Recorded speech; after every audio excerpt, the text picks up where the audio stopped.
Mom chose my toxic stepsister over me and kicked me out, but years later, I'm engaged and his company dropped her husband's contract as a client, and now she's blaming me.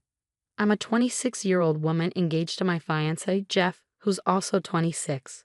We met on a dating app 4 years ago and have been together ever since. Jeff is my soulmate, the one person who has never disappointed me. My life hasn't been easy. My parents split up when I was only 2 years old, and my dad never really bothered with me afterward. While he did pay child support, he never showed much interest in being a part of my life. My mom, who's 48, wasn't exactly a great mom either. She was more focused on her own interests than on raising me. I basically grew up with nannies and babysitters. When I got older, I realized my mom was more into her social life than being a parent. She was a freelance artist and made enough money, thanks to child support, to not worry about me much. Honestly, I think if it wasn't for the money, she would have kicked me out long ago. She never seemed attached to me and mostly just waited for me to grow up and leave her alone. When I was about 13, my mom started dating Matt, who was 50. He had a daughter my age named Jess. When they first came over, my mom stressed how important it was for me to behave well. It struck me because she'd never cared about that with my previous boyfriends. Normally, she just let me know guests were coming, and I'd hide in my room until they left. But this time, I sensed my mom was serious about this guy, Matt. Otherwise, she wouldn't have bothered about my behavior. It made me realize she wouldn't have even noticed me if she wasn't into him. When I first met Matt and Jess, they seemed nice, and the introduction went smoothly. Little did I know what was coming next. Matt started coming over more often, and it felt like they were practically moving in together. It didn't bother me much as long as they left me alone. I was fine with it.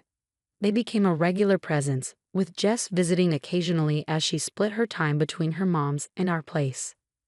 At first, they either treated me okay or just ignored me, which suited me fine since I wasn't too fond of any of them. I didn't care much about my mom, so caring about people connected to her was hard. All I wanted was some peace and quiet, which I had for a while. Then they decided to move in together permanently. I wouldn't have minded, but my mom said I had to share my room with my stepsister now. I refused.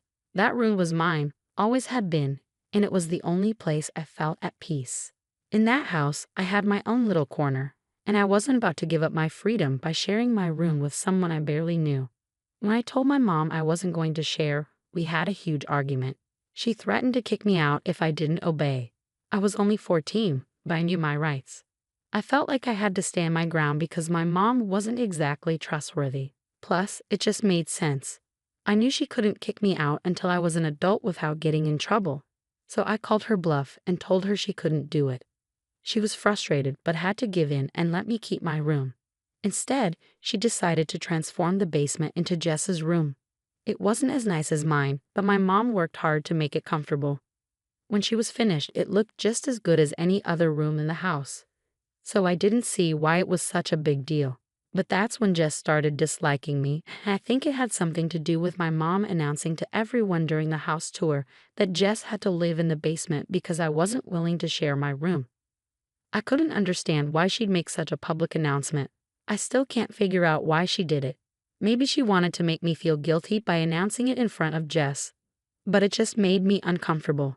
Or perhaps she enjoys drama and wanted Jess to know I refused to share my room, which caused tension between us because Jess didn't seem like the type to let things slide. My mom's prediction was right. Jess didn't let it go, and from that day on, she treated me like the enemy. Even though she spent half the month with her mom, the days she was with us were unbearable. She was constantly mean to me and made hurtful remarks right to my face. Let me paint a picture of the things she would say. Once, she suggested that my dad left my mom because of me, and then she laughed as if it were a joke. She'd also poke fun at my looks, especially because I was a bit chubby back then. At school, she had a group of mean girls, and she never missed a chance to join in on bullying me with them. Before, she and her friends would just ignore me, and I preferred that. We were never friends, but that was better than being enemies. What hurt the most was that I hadn't even done anything to her. She was just upset that I didn't want to share my room with her. It seemed like such a silly reason for her to hate me so much and make my life miserable. My room was my sanctuary, especially with a mom like mine.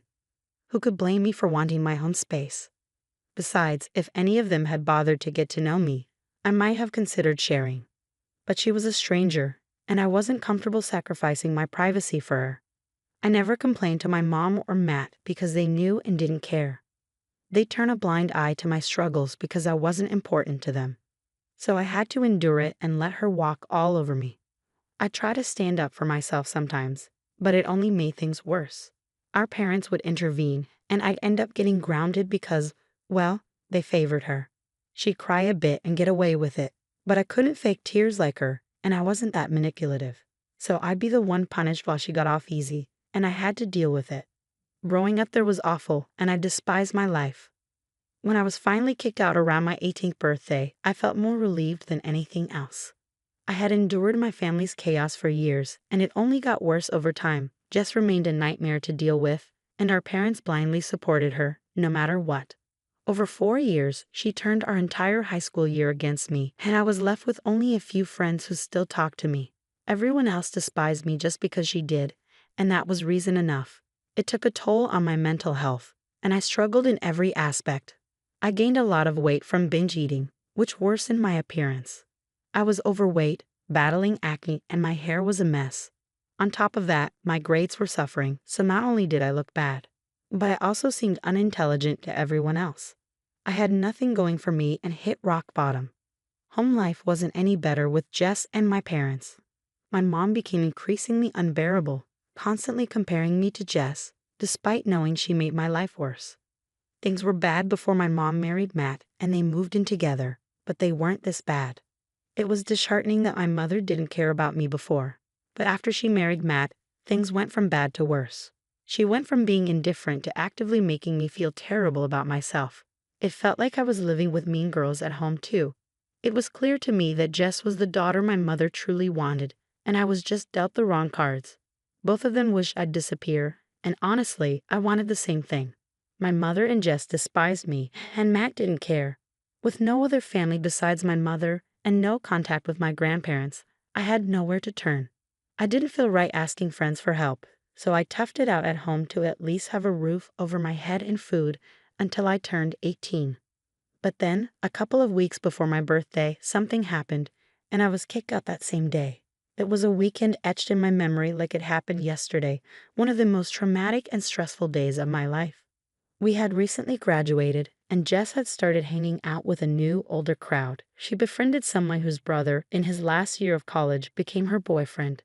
They'd socialize with his friends, who were all older than us.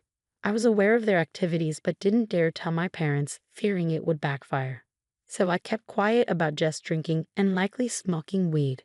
I had no interest in those things. I was already struggling with weight and grades. I didn't need more trouble. But that day, I must have left my room unlocked before showering. Suddenly, I heard banging on the bathroom door, and my mother was screaming at me to come out immediately. I quickly dressed and rushed out to see what was going on. When I emerged from the shower, my mother, Matt, and Jess were waiting in my room, wearing serious expressions. My mother produced a bunch of empty beer bottles from under my bed, and even more damning, a large plastic baggie filled with what looked like grams of weed. I knew it wasn't mine, and so did Jess. But my parents didn't know that. Somehow, she must have planted it while I was away and then told my mom. They began yelling at me, accusing me of being a terrible person. It wasn't just about the alcohol and drugs. My mom also criticized me for being a disappointment and for eating all the food.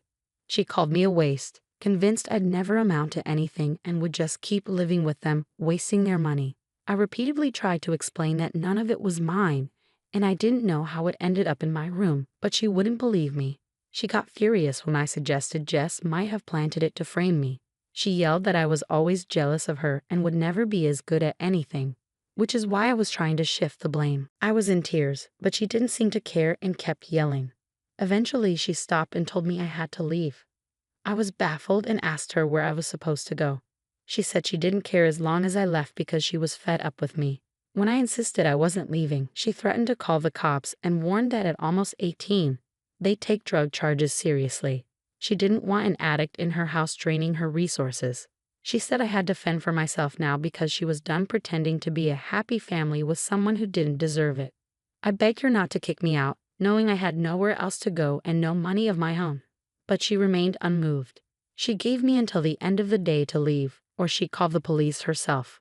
I was stunned by her heartlessness, and even more so by the fact that neither Matt nor Jess objected. They acted like everything was normal. After a lot of tears and pleading, I reluctantly started packing my things. Between facing drug charges and living on the streets, I preferred the latter. By evening, I was finished packing. As I left the house, nobody said goodbye, and I didn't look back either.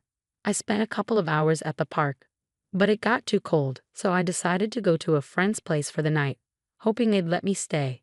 I went to my best friend Amy's house and asked if I could stay for a few days. She already knew about my parents, so I didn't have to explain much. I shared the events of the day with her, and she was shocked. She suggested her parents could help if I let them. I'd always kept the way my parents treated me secret, even from Amy's parents, unsure if anyone would believe me. I felt uncomfortable sharing such personal details of my life with others. That day, Amy insisted I tell her parents everything, and they were just as appalled as she was. They called my mother, trying to reason with her, but she was rude and unyielding. Realizing they couldn't change her mind, they did something incredibly kind. They offered to let me live with them for as long as I needed, promising their full support.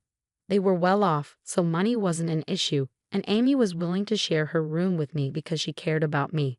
I spent the next few years living with them, attending community college since it was the only place I could get into with my grades. I worked and saved money to find my own place, but Amy's parents never pressured me to leave. They made sure I felt comfortable and supported. About 3 years ago, I finally saved enough to move out. I was proud of myself and deeply grateful to Amy and her parents. I couldn't have done it without them. Even on the day I moved out, Amy's parents helped me settle into my new place and assured me I was always welcome back to visit or even live with them again. It was a turning point in my life. By then, I had shed a lot of weight, improved my health, and felt much better overall. I was also earning enough to support myself and had spent a good amount of time working on myself. I decided to start dating because I eventually wanted to get married and needed to start looking. Before Jeff, I had met a few guys, but things never progressed far. When I met Jeff, everything clicked. I realized he was the one meant for me. He was funny, cute, and seemed genuinely interested in me. When we started dating, I didn't know he was wealthy or set to inherit his family's chain of restaurants. I just liked him for who he was. It was only after a few months that he shared his family background, and I learned about his future inheritance. Some might assume that learning about his wealth could alter things for me, but honestly, he remained the same person I knew all along. Knowing about his background didn't change my feelings, and I loved him just as deeply as before. After about a year of dating, we decided to move in together, and he introduced me to his family a few months prior. I got along well with everyone, and they all liked me. Everything seemed perfect, so when he proposed recently, saying yes was an easy decision. We've been engaged for 2 months now, and everything's been going wonderfully. Then, about 2 weeks ago, I received an email from Jess. We hadn't spoken in almost 8 years, and I hadn't heard from my family since I was kicked out. I was puzzled as to why she'd reach out now, especially to make amends. Enough time had passed, and neither of us seemed interested in fixing things. So when I read her email apologizing for everything and admitting she'd been awful, I was really confused. She confessed to orchestrating everything in my room because she simply loathed me for no apparent reason. It was baffling why she would confess to it years later, and I sensed something wasn't right about the situation. The timing was suspicious, especially since I had just gotten engaged, and she likely knew about it from social media or word of mouth. Given that we attended the same high school, I decided to investigate further. After some digging, I discovered that Jess's husband owned the business that supplied plastic containers for takeaway orders to Jeff's restaurants. It was relatively easy for me to gather this information by creating a fake profile and stalking her online. Her husband's bio mentioned his line of work, which aligned with what I already knew about Jeff's business plans. I immediately informed Jeff about the connection. In the past few years, I've made a conscious effort to distance myself from my old life, avoiding following any family members online and asking friends not to update me on their news. So I had no idea that Jess had gotten married until I discovered her husband's connection to our business dealings. Upon learning this, Jeff and I decided to terminate our contract with him. The costs were high, and more significantly, I couldn't bring myself to engage with Jess again. even on a professional level. Jeff also mentioned that the quality of the products from Jess's husband had deteriorated over time, and they were already considering switching suppliers. So last week, a few days after I received that email from Jess, Jeff held a meeting with her husband and ended their contract. However, Jess seems to believe that I orchestrated this to seek revenge on her. She's been accusing me of this through emails and social media posts, despite our lack of contact for almost a decade. While I might harbor some resentment, it's not the driving force behind her husband losing our contract. A few days ago, she posted on social media stating that many clients had been dropping them lately, and this was the final blow. However, she insisted that our decision was fueled solely by spite and labeled it highly unprofessional. She even tagged our Facebook page, creating quite a messy situation. While I can't deny there was a personal aspect to our decision, she also mentioned in her post that she and her husband had been losing clients consistently. While I feel somewhat remorseful, especially considering her struggles, I believe our decision was based on both personal and professional factors. I feel a bit guilty for influencing my fiancé to sever ties with my estranged stepsister's husband, Aita. Update: Jeff consulted with his dad's lawyers, who agree that our actions were justified. We've decided to pursue legal action against them, demanding the removal of their defamatory posts and pressing charges. The truth is, the products we were receiving were overpriced and subpar, so naturally, we sought better options elsewhere. It's purely coincidental that I'm married to the owner of that business. Instead of improving their services, she chose to tarnish our reputation on social media. It's absurd that I even felt sympathy for her given everything she put me through. Your support has helped me see things clearly, so thank you all for your comments and encouragement. Update 2. Jeff and his father initiated a defamation lawsuit against Jess and her husband a few days ago. We're scheduled to meet with a court-appointed mediator soon. Meanwhile, my mother has once again taken it upon herself to defend her stepdaughter. It feels like a high school drama, but thankfully, I can ignore them now without worrying about my living situation. Despite my mother's attempts to provoke me, I've chosen to block her and focus on my own life. I refuse to let their negativity affect me. I'm engaged to the man of my dreams, and I'm about to start a new chapter in my life. I have no room for them or their drama. Update 3. Quick update for you all. We won the defamation lawsuit thanks to the relentless efforts of my father-in-law's lawyers. They were able to swiftly resolve the matter, holding Jess and her husband accountable for their actions. Hopefully, this will prompt them to prioritize their business and meet their clients' expectations. With the legal battle behind us, Jeff and I can now shift our focus entirely to planning our wedding. I'm beyond excited to marry Jeff, my soulmate. I've waited so long to find someone like him, and now that I have, I'm holding on tight. Panic gripped my heart as I stared at the unknown number flashing on my phone screen. It was an early morning in April, a time when calls usually meant trouble. I answered with a hesitant, "Hello? Lara Mitchell?" The voice on the other end was unfamiliar, urgent. "Yes, speaking." "This is St. Mary's Hospital. Your husband, Ethan Mitchell, was brought in early this morning. He's been in a traffic accident." The world seemed to tilt on its axis. Ethan, my husband of 6 years, the man who promised to grow old with me, now lying in a hospital bed. My mind raced with questions, but my voice was a mere whisper. Is he okay?" "He's stable, but we need you here, Mrs. Mitchell. Can you come?" "I'll be there as soon as I can." I hung up, my hands trembling. Ethan had been on a business trip or so, he said. Why was he in a hospital here, in our city? I rushed to the hospital, my mind a whirlwind of fear and confusion. The cold morning air stung my face as I ran, but it was nothing compared to the turmoil inside me. Arriving at the hospital, I was led to Ethan's room. My heart pounded in my chest as I approached, preparing myself to see him, to be strong for him. But nothing could have prepared me for what I saw. The door to Ethan's room was slightly ajar. I pushed it open, expecting to find Ethan alone, injured, vulnerable. Instead, I found him and Mia, his sister, in a state of undress, their bodies entangled in a way that siblings should never be. A wave of nausea hit me. Mia, who had always been cold and distant towards me, was now in the arms of my husband. Their betrayal was a visceral blow. "Ethan?" My voice broke the silence, thick with disbelief and disgust. Mia turned, her eyes wide with shock. Ethan followed, his face a mask of guilt. "Lara, this isn't what it looks like," Ethan stammered, but his words were empty, meaningless. I couldn't listen anymore. I fled the room. Each step away from them felt like a step out of a nightmare.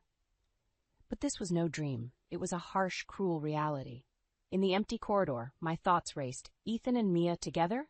It was unthinkable, yet the evidence was undeniable.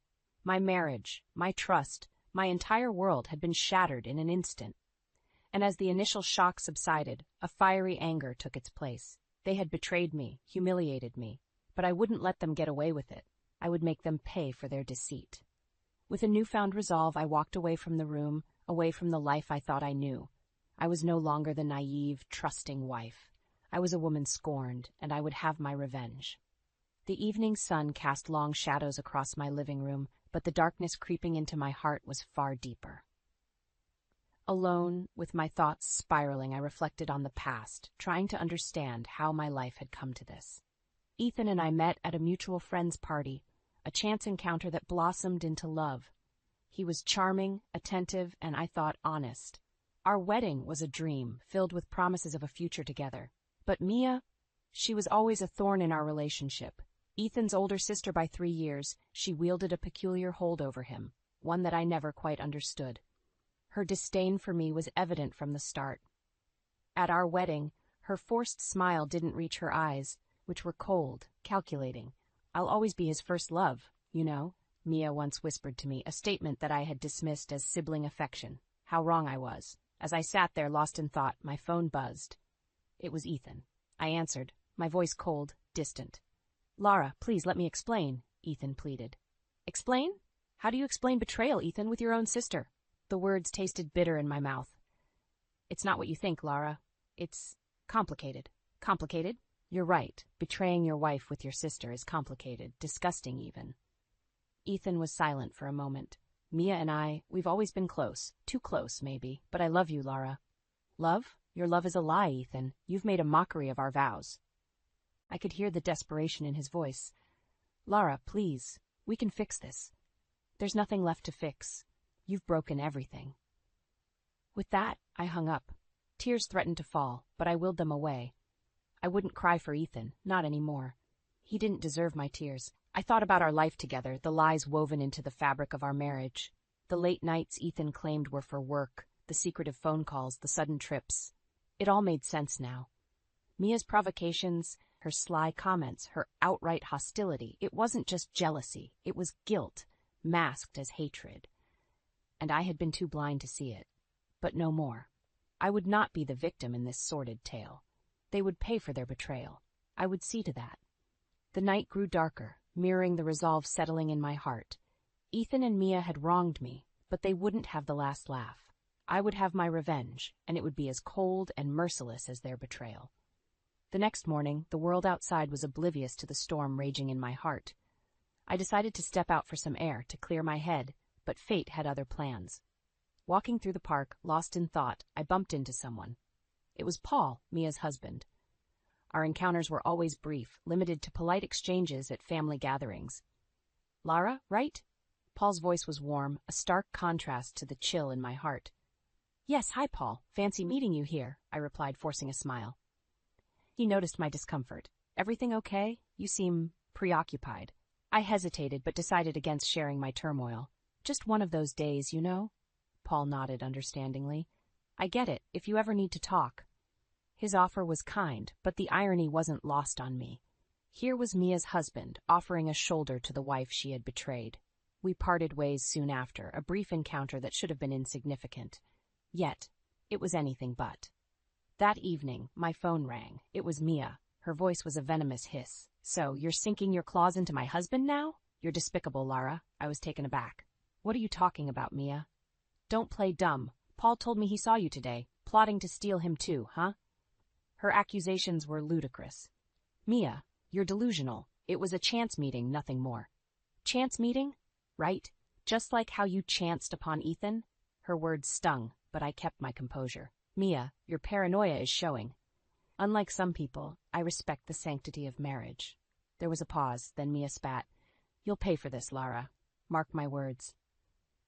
The call ended, leaving me in stunned silence. Mia's delusions knew no bounds. First, she betrayed me with Ethan, and now she accused me of trying to seduce her husband. The irony was almost laughable. But her threats were not. Mia had shown her true colors, and they were as ugly as her soul. I realized then that my revenge couldn't be just about Ethan. Mia, too, deserved to face the consequences of her actions. Her betrayal was a double-edged sword, and I would ensure it cut her just as deeply as it had cut me. My resolve hardened. Ethan and Mia had started this game, but I would be the one to end it, and I would play to win. The days following were a blur of anger and disbelief. Ethan's supposed business trip loomed large in my mind, a lie that had shattered my trust. Then one evening, as I sat alone in our once happy home, Ethan called. His voice was cautious, laced with guilt. "Lara, I'm sorry. I should have told you the truth." "The truth? Now you speak of truth?"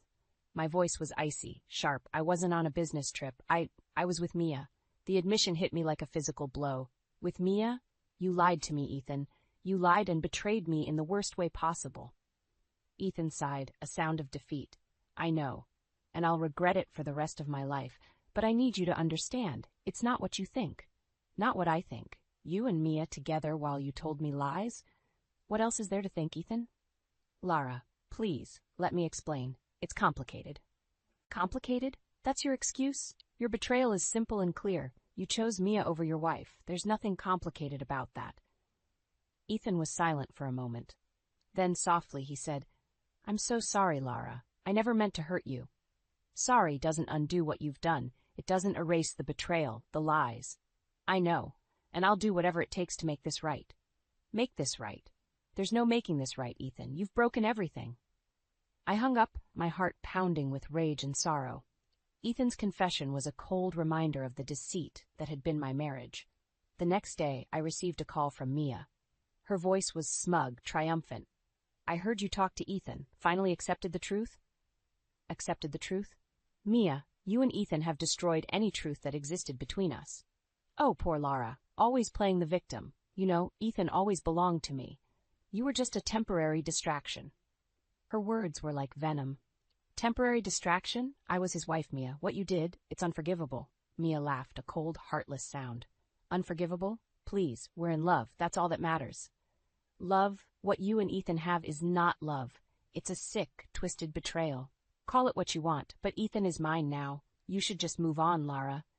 "Move on? Oh, I'll move on, Mia, but not before I make sure you and Ethan pay for what you've done." Mia's laughter echoed in my ears as I ended the call.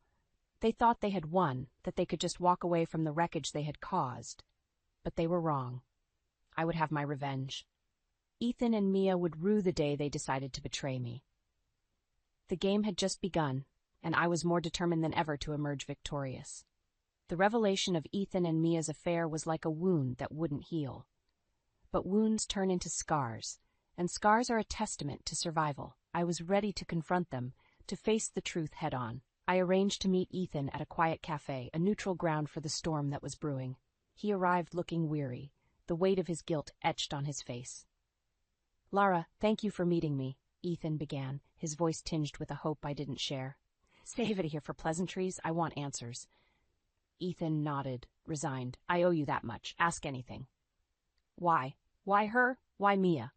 Ethan sighed, a deep, troubled sound.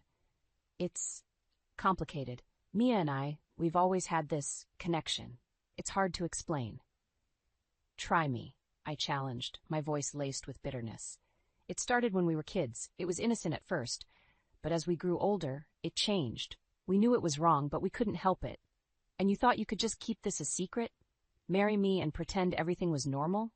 Ethan looked down, shame written all over his face. "I thought I could put it behind me. I thought I loved you enough to forget about Mia. I was wrong." "You were wrong about a lot of things," I said coldly. "I know, and I'm sorry, Lara. I never meant to hurt you." "Sorry doesn't cut it, Ethan. You've ruined everything. Our marriage was a lie." Ethan reached out, but I recoiled. "I can't be near you, Ethan. Not now. Not ever. This is over." I stood up, ready to leave, but Ethan's next words stopped me. "What about Mia? Are you going to confront her too?" I turned, a plan forming in my mind. "Mia will get what's coming to her. I'll make sure of it." Ethan's eyes widened, a flicker of fear passing through them. "Lara, what are you planning?" "That's for me to know and you to find out. Just watch your back, Ethan." As I walked away, I felt a sense of empowerment. Ethan and Mia had betrayed me, but I wouldn't be their victim. It was time for them to face the consequences of their actions. I would dismantle their world, piece by piece, just as they had dismantled mine. My revenge would be meticulous, calculated. They would regret the day they decided to cross me. Ethan and Mia had played their game, but now it was my turn, and I intended to win. The days that followed were a meticulous orchestration of my plan. I gathered evidence, documenting Ethan and Mia's deceit. It was time for their facade to crumble publicly. The opportunity presented itself at a family gathering. It was an annual event, usually a time of celebration.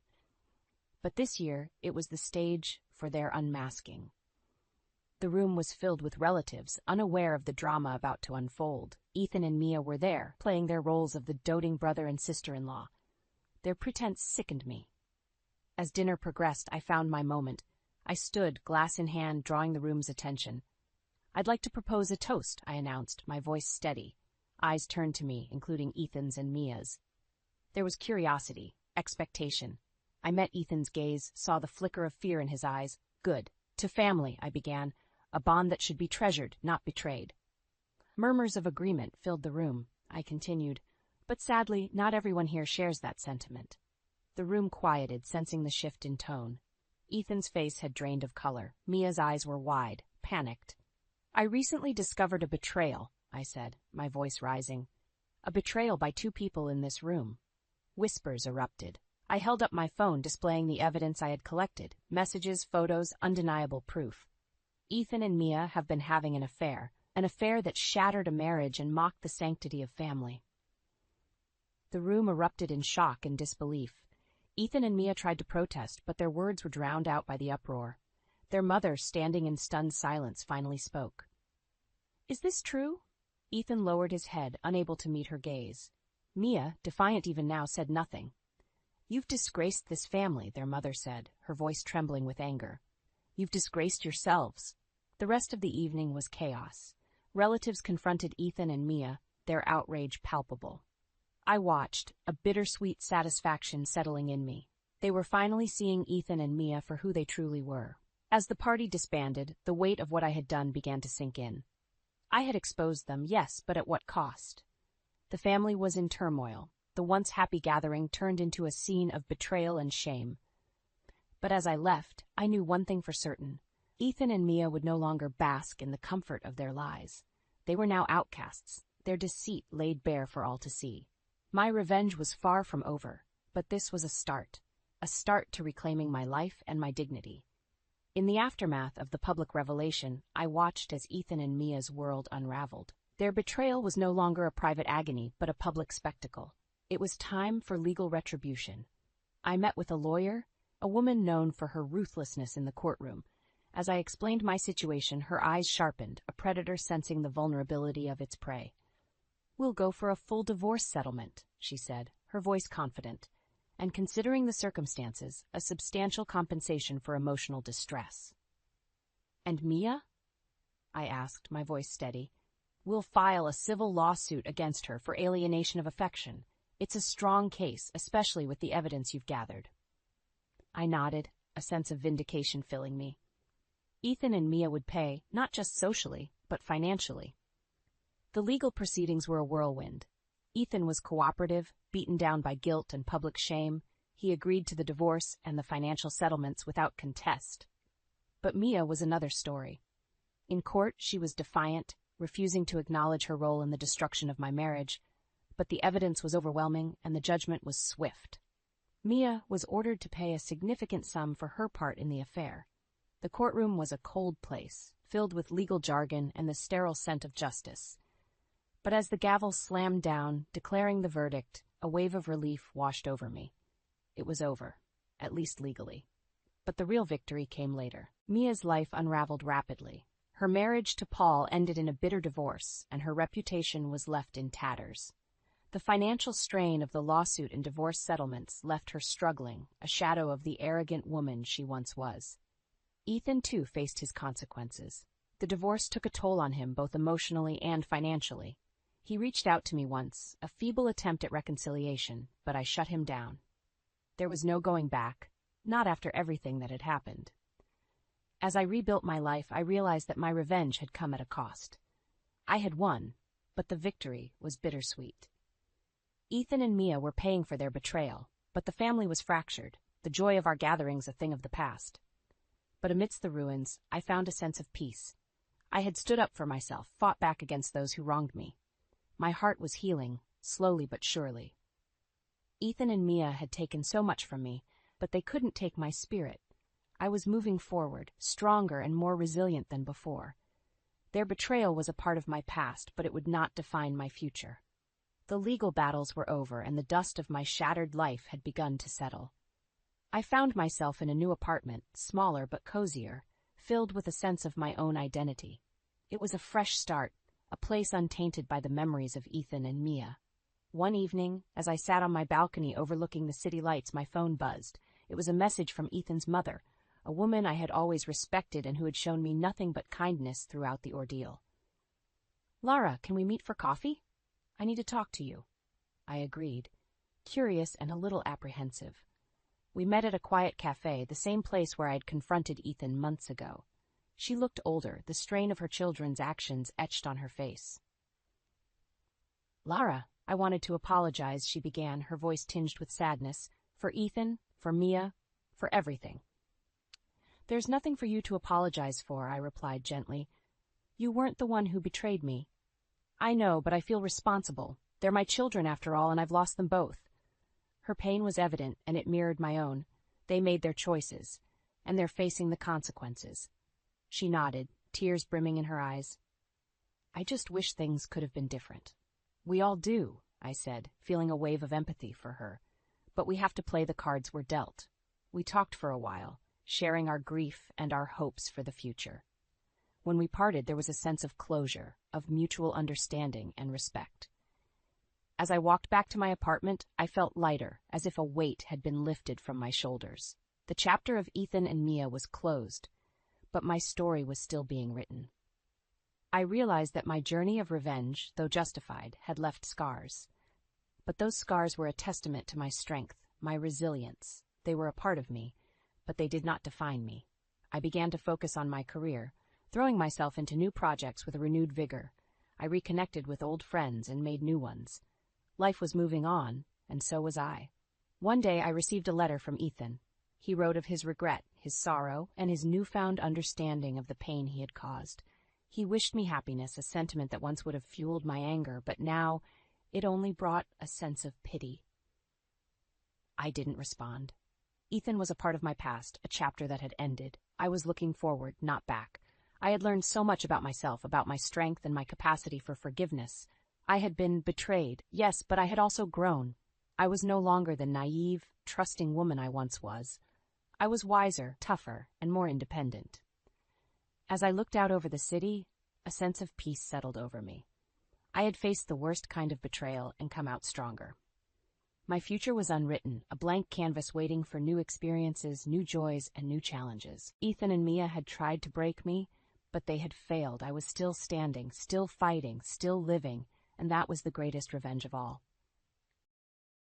My name is Elise Hartford, and sometimes life, well, it turns out to be quite the storyteller, weaving tales you never expected to live through. Years back, a motorcycle crash claimed the freedom of my legs, but it failed to dent my resolve. Now at 38, I've crafted a life within the confines of my wheelchair that many could envy, providing I leave out the part about my soon-to-be ex-husband, Jack. Our first encounter spun from the well-intentioned meddling of friends determined to play Cupid. It resulted in a blind date that, to my genuine surprise, sparked genuine excitement. Jack stood out like a sore thumb, not just from the awkwardness that typically surrounds first meetings, but from his unabashed inquisitiveness.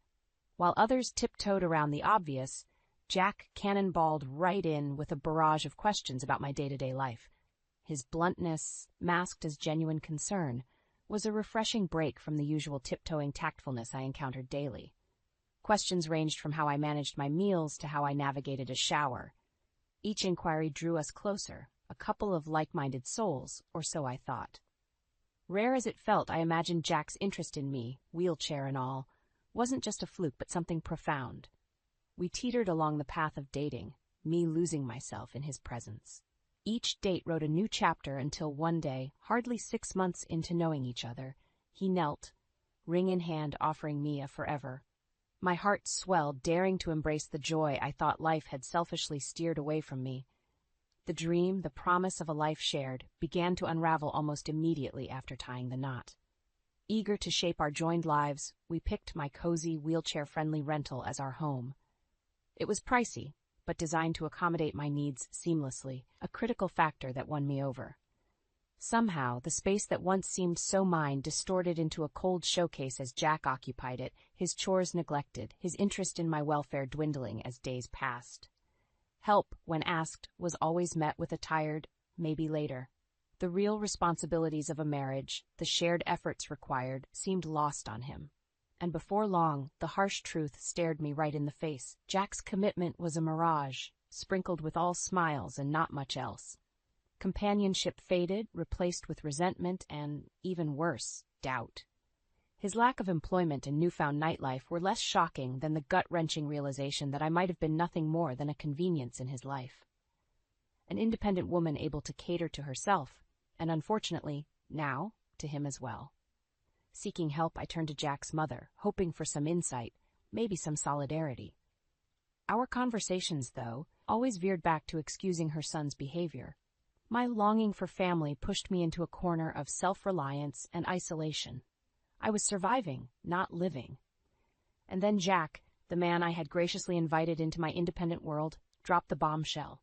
My parents should move in, and you? There are facilities for that. My world, which had already started to crumble, finally broke apart. It was then I knew, amidst the decaying fragments of this farcical marriage, I had a choice. And as the encroaching reality of losing not just a husband but my home dawned on me, something fierce awoke. It wasn't time to mourn, but to act. I was about to rewrite my narrative, and this time, Jack wouldn't be a character in it. The following days blended one into another with quiet chaos brewing beneath the surface. The idea of bringing his parents into our home dangled over my head, a suffocating proposal. I could almost envision our small sanctuary turning into a crowded habitat where my needs would be sidelined, a place where my voice would be but an echo fading into the backdrop of daily family life. But the real blow came from Jack's flippant remark, almost meandering in the air with my unsaid words. "Have you thought about moving into a facility?" he suggested, like it was the most natural solution in the world. The word facility stung as it hung in the air. It reeked of a particular kind of finality, the erasure of the life I'd known from the place I'd shaped for myself. A facility? His eagerness for me to even consider it felt like a betrayal in itself. I needed time to think this over, digest the audacity, foresee the implications. But time was a luxury Jack was unwilling to afford me. He moved with a decisiveness that caught me off guard. Before I could take a breath to process it all, there they were, his parents, surveying their son's proposition as if it were already a done deal. The certainty of decision in their eyes made my heart sink. This was not a simple visit. They were there to measure curtains, count the amenities, and marvel at how comfortably I lived. Perhaps they saw a woman who had things material, a woman who could be conveniently displaced for their comfort. It all started to click, the unsaid thoughts between Jack's spontaneous questions on our first date, the rapidity with which our relationship escalated, and now this sudden upheaval. Was I always just a means to an end for him? Selfish, Jack called me when I pushed back on his proposal, as if my desire to retain some semblance of control over my own living situation was undue vanity. I was suddenly the outsider here, the inconvenience in my own home. "Why can't you think of others for once?" he'd retort, creating ripples of guilt meant to weaken my resolve. But something had shifted within me.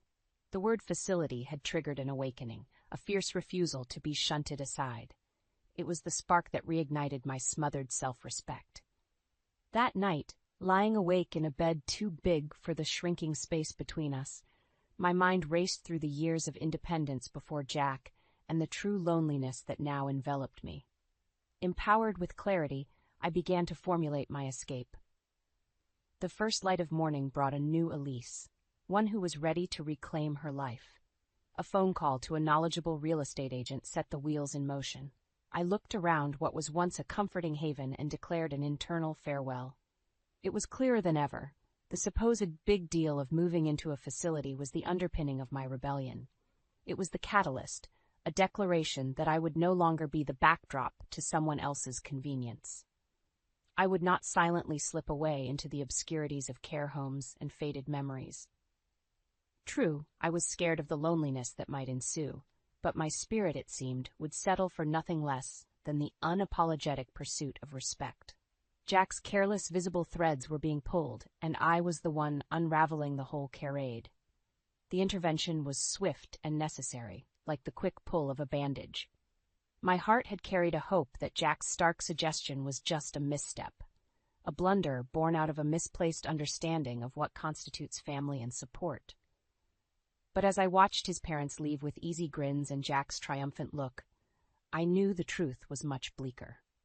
Their intentions for my home, their lack of concern for my well-being, painted a vivid picture of opportunism masquerading as family unity. The sharp realization stung me awake. I was alone in my matrimonial boat, and it was swiftly sinking. I drafted my plan during the quiet moments when the house was left to me. I visualized the steps I would take, reaching for a future where I upheld my independence, far from the chaos that Jack and his family threatened. I began to see the outlines of a life without Jack, a life where I steered the ship and the horizon gleamed with possibilities, not restrictions. That night, I lay awake, not in dread but in fierce determination. Tomorrow I would make my move. Morning brought a flurry of phone calls. First, to the real estate agent to inform him of my situation and to initiate the search for a new house. I couldn't help but relish in the professionalism of his voice, a stark contrast to the recent petty squabbling with Jack. Next, I contacted a moving service, scheduling a date for them to haul away every piece that belonged to me. I approached the following days with a machine-like efficiency, carefully sorting through my belongings into two categories: essentials and dispensables. My essentials fit into neatly packed boxes, labeled and ready for transport. Everything else, the dispensable pieces of past comfort, I offered up for donation. It was a purge of not just material possessions, but of the internal baggage that had weighed down my resolve for far too long. When Jack finally returned, he found a house in silent upheaval. I met his bewildered gaze with a poised calmness that felt alien, yet empowering. "What's happening, Elise?" he asked, taking in the stacked boxes and empty shelves. "We're getting a divorce, Jack. I'm moving out," I said, extending the business card of a lawyer to him. The words felt surreal, detached from the person who, not long ago, still clung to the hope of for better or for worse. Jack reacted as though winded, staggering slightly, as if the stability he took for granted had been ripped away under his feet.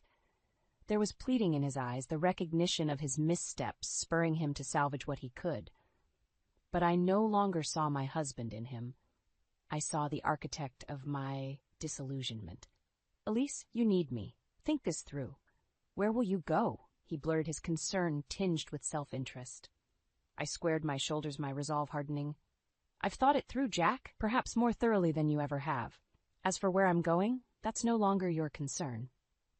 He spat questions and half-formed arguments, each one falling flat against the wall of my silent rebuttal. With every dismantled appliance and packed box, the life we shared was being methodically erased. It was a profound erasure, one I watched with an impassive heart. Jack's presence, once a colossal part of my existence, shrank to nothing more than a silhouette against the memories I was leaving behind. This was the moment of clarity I'd sought, not from the guidance of friends or in the reflections of Jack's mother's eyes, but from the deep well of resilience that my disability had always demanded. As Jack eventually fell into sullen silence, I turned away, a step closer to a life where trepidation was replaced by the excitement of newfound freedom. The day had arrived, the movers came, and the last of my belongings were carefully transferred to a safe storage unit. Standing in what once was a sanctuary and now felt like a mausoleum, I surveyed the hollowed-out space, barren of the warmth it once held. The home's stillness was only disrupted by the soft echo of my wheelchair rolling over the hardwood floors. I had reclaimed the remnants of my independence, tarnished by a marriage I was now leaving behind. Tension hovered like a shroud as Jack watched this dismantling of the life we made, or rather the life I made for him. His face, once an emblem of partnership, now seemed like a distant memory, washed out by the stark reality of our divorce proceedings. "I don't understand," he muttered under his breath, a mix of disbelief and angst crossing his features as he followed the movers carrying out the couch, the dining table, the bed we shared for what seemed like a momentary lapse in our lives. "It's simple, Jack," I replied without turning to face him, my voice steady as the movers worked. "Everything here was mine before you, and now I'm taking it back." "But this is our home," Jack insisted, his voice a crescendo of desperation and confusion. "Where am I supposed to sleep? What about your promise?" "Our home?" I echoed, tilting my head ever so slightly in his direction. "No, Jack, this was never our home. You just lived here. As for promises, the ones made at the altar turned to dust the moment you considered me expendable enough to replace with a facility." His rebuttal was quickly stifled as another piece of what was once considered ours was taken away. He stood rooted, grappling with the impending void that he was never prepared to fill on his own. My precision was surgical. Nothing that bore my touch, my ownership, was left for him to hold on to.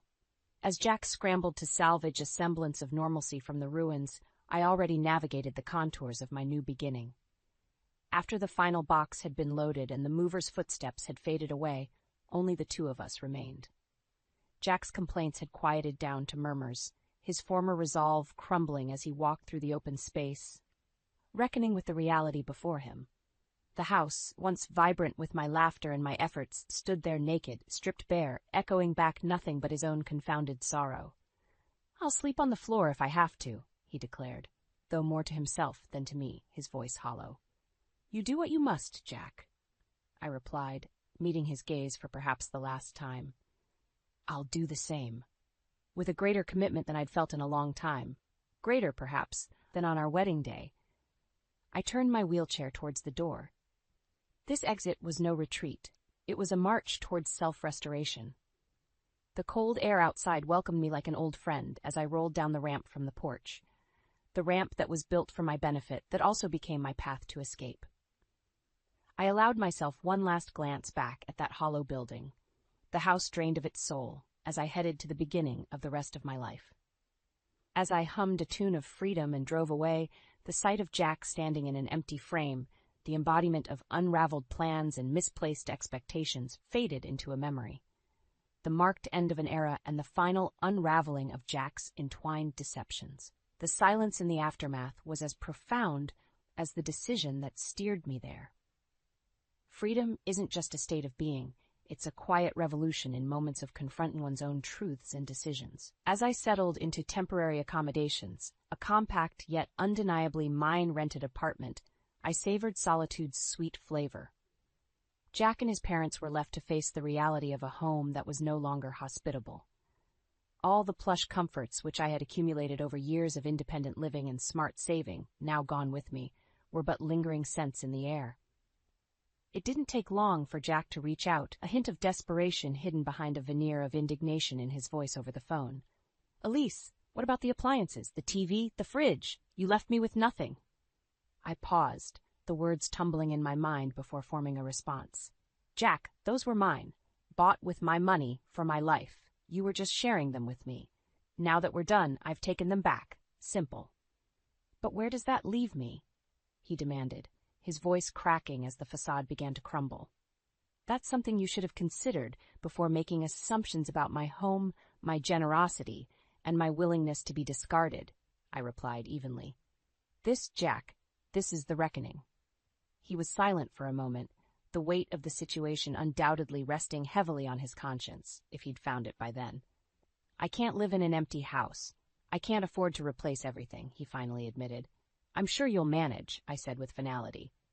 This was not my problem. It wasn't my duty to furnish his life with comfort. My responsibilities toward Jack had ended the moment he chose his convenience over our partnership. I could almost hear him pacing, the sound transporting me back to the many nights I would listen to him roaming our now empty house, full of plans that never included my well-being. "The rent, Elise. It's due soon, and without the furniture, I can't make this place work." "The lease was always in my name, Jack. I've taken care of this month, but you're on your own after that. You should look for somewhere more within your means. But what about us? He asked, a tremor in his voice. Jack, there is no us anymore. You made sure of that. I hung up, feeling not the twinge of regret I'd anticipated, but a surge of relief. The next step was to inform my real estate agent that the lease wouldn't be renewed. I wanted to cut all remaining ties to that house and the suffocating stranglehold it represented. I took a deep breath, opening the windows to let in the fresh air, and dialed the number. Hello, it's Elise Hartford. I won't be renewing the lease for the property on Willow Lane. Please begin the process of finding new tenants. The cord tying me to that phase of my life was severed, and with it went Jack and his assumptions of continued support. Days later, I received the news. The house was back on the market, and Jack, along with his parents, would have to vacate. They had pleaded, tried to negotiate terms they could never fulfill, but in the end, reality reasserted itself. As the sun dipped below the horizon, I found comfort in the simplicity of my apartment, the space void of grandeur but brimming with potential for a new story, my story. The reckoning had come, not as an apocalyptic conclusion, but a necessary release, freeing me to refine the edges of my life into something wholly, authentically mine.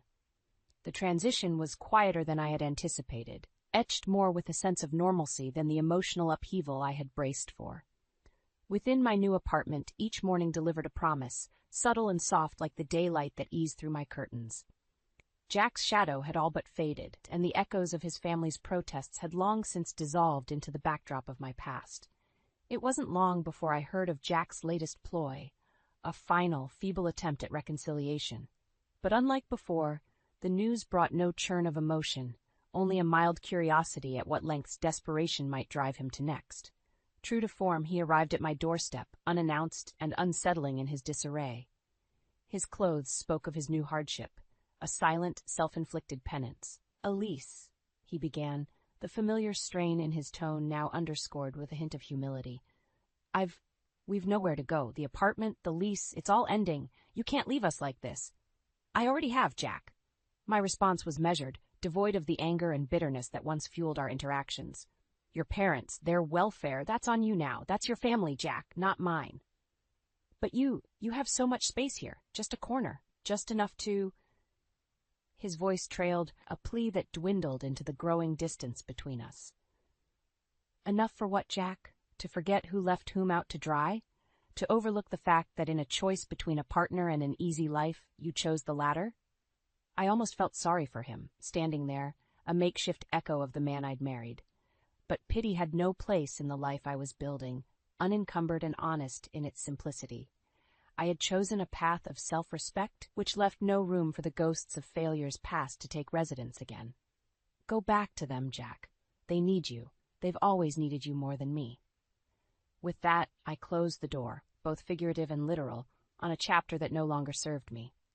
The days that ensued were filled with mundane joys, a coffee sipped in quiet, a book read uninterrupted, and a dinner enjoyed in solitary satisfaction. There was a peace in being alone, unbound by expectation or the whims of another. Life in my new place unfolded with an ease I had almost forgotten possible. Each corner of the apartment bore my choices exclusively, each item placed with deliberate care and consideration, and as I rolled through these rooms, they felt more than just a physical space. They were a testament to an identity reclaimed. The news of Jack and his parents faded into just that, news. Stories told over fences and across grocery aisles about the family who lost everything. About Jack, the man who realized too late that the woman he had was more than just another fixture in his complacent existence. This fresh start, it was more than a new home. It was my declaration. A statement to anyone who'd care to know, and especially to myself, that worth isn't granted by another's presence, but affirmed by our strength to stand, or in my case, roll alone, whole and undiminished. As I settled for the night, I caught my reflection in the mirror. The familiar sight of a wheelchair-bound woman stared back, but now she smiled, eyes clear with the knowledge that her best days awaited not behind her, but ahead, unfettered and bright with the prospect of a true new beginning. "You ungrateful, lazy girl!" Lorraine's shrill voice pierced through me like a knife. "After everything we've done for you, this is how you repay us?" I took a deep breath. clenching my fists under the table. Everything you've done for me? I've worked myself to the bone for this family. Don't you dare raise your voice at me. Lorene slammed her palm on the dining table, making the plates rattle. Cooking and cleaning is your duty as a wife and daughter-in-law, but you're too arrogant to see that, aren't you? She's right, babe. My husband Derek chimed in, his voice dripping with contempt. You've changed. You're obsessed with your career and have no time for us anymore. My sister-in-law Tessa snickered from across the table. Of course. She's too busy schmoozing with her boss. I always knew she was uppity. I looked at my husband incredulously, waiting for him to defend me. Instead, he just shook his head in disappointment. Please, let me explain. I began, but Lorene cut me off. Explain what? How you're destroying this family? Spending all our money on useless gadgets? She gestured scornfully at the new robotic vacuum cleaner in the corner. I bought that vacuum so I could spend more time with you, so I could be more than just a maid in this house. I could feel hot, angry tears stinging my eyes. Derek slammed his fist on the table, making me jump. More time for what, Arya? Time for your boyfriend at the office? His words dripped with vitriol. I gasped, blood draining from my face. What did you just say? He smirked coldly. Don't play innocent. I know about you and that intern, Jenna, isn't it? The whole office knows. His accusation winded me. Jenna was just a mentee, nothing more. You know that's not true. How could you believe such lies? Derek shrugged. Doesn't matter anymore. I'm done with your lies. He stood up abruptly. Lorene grasped his arm. Son, please sit down. Don't do anything you'll regret. He yanked his arm away. No, Mom. I'm putting my foot down once and for all. He turned to me, his eyes filled with disdain. I want a divorce, Arya, and I want you out of my house by tonight. His words sliced through me like a sword, severing any last shred of hope. The nerve, after all the years I'd sacrificed for this family. After all the times I swallowed my pride and bit my tongue. No more. If it was a villain they wanted, it was a villain they would get. I rose calmly, holding Derek's accusing gaze. If you want me gone, I'll gladly leave, I smiled coldly. But mark my words, you will regret this. I turned and walked away, Lorene's shrill voice fading behind me. With each step, my shock melted into blinding rage. By the time I reached our bedroom, the rage had crystallized into something far more potent, a vow for revenge. I grabbed my suitcase and flung it open. If they wanted me gone, so be it. But I would not slink away quietly into the night. No, there would be a reckoning, and they would rue the day they underestimated me. The shrill ring of my phone jarred me awake. I fumbled for it, squinting at the caller ID. Lorene again. That made 13 missed calls from her in the past 2 days. Did she really think I'd come crawling back after how they treated me? Not a chance. I declined the call and dragged myself out of bed. As I brewed my morning coffee, my mind drifted back to how different things had been just a few years ago. When Derek and I had gotten married 5 years back, I'd been so optimistic, so convinced we'd be partners and equals. The first few months had seemed like a dream. Derek was caring, thoughtful, always appreciating my cooking and maintaining the house. What would I do without you? He'd say, kissing me tenderly. But over time, the tenderness faded. The kisses stopped.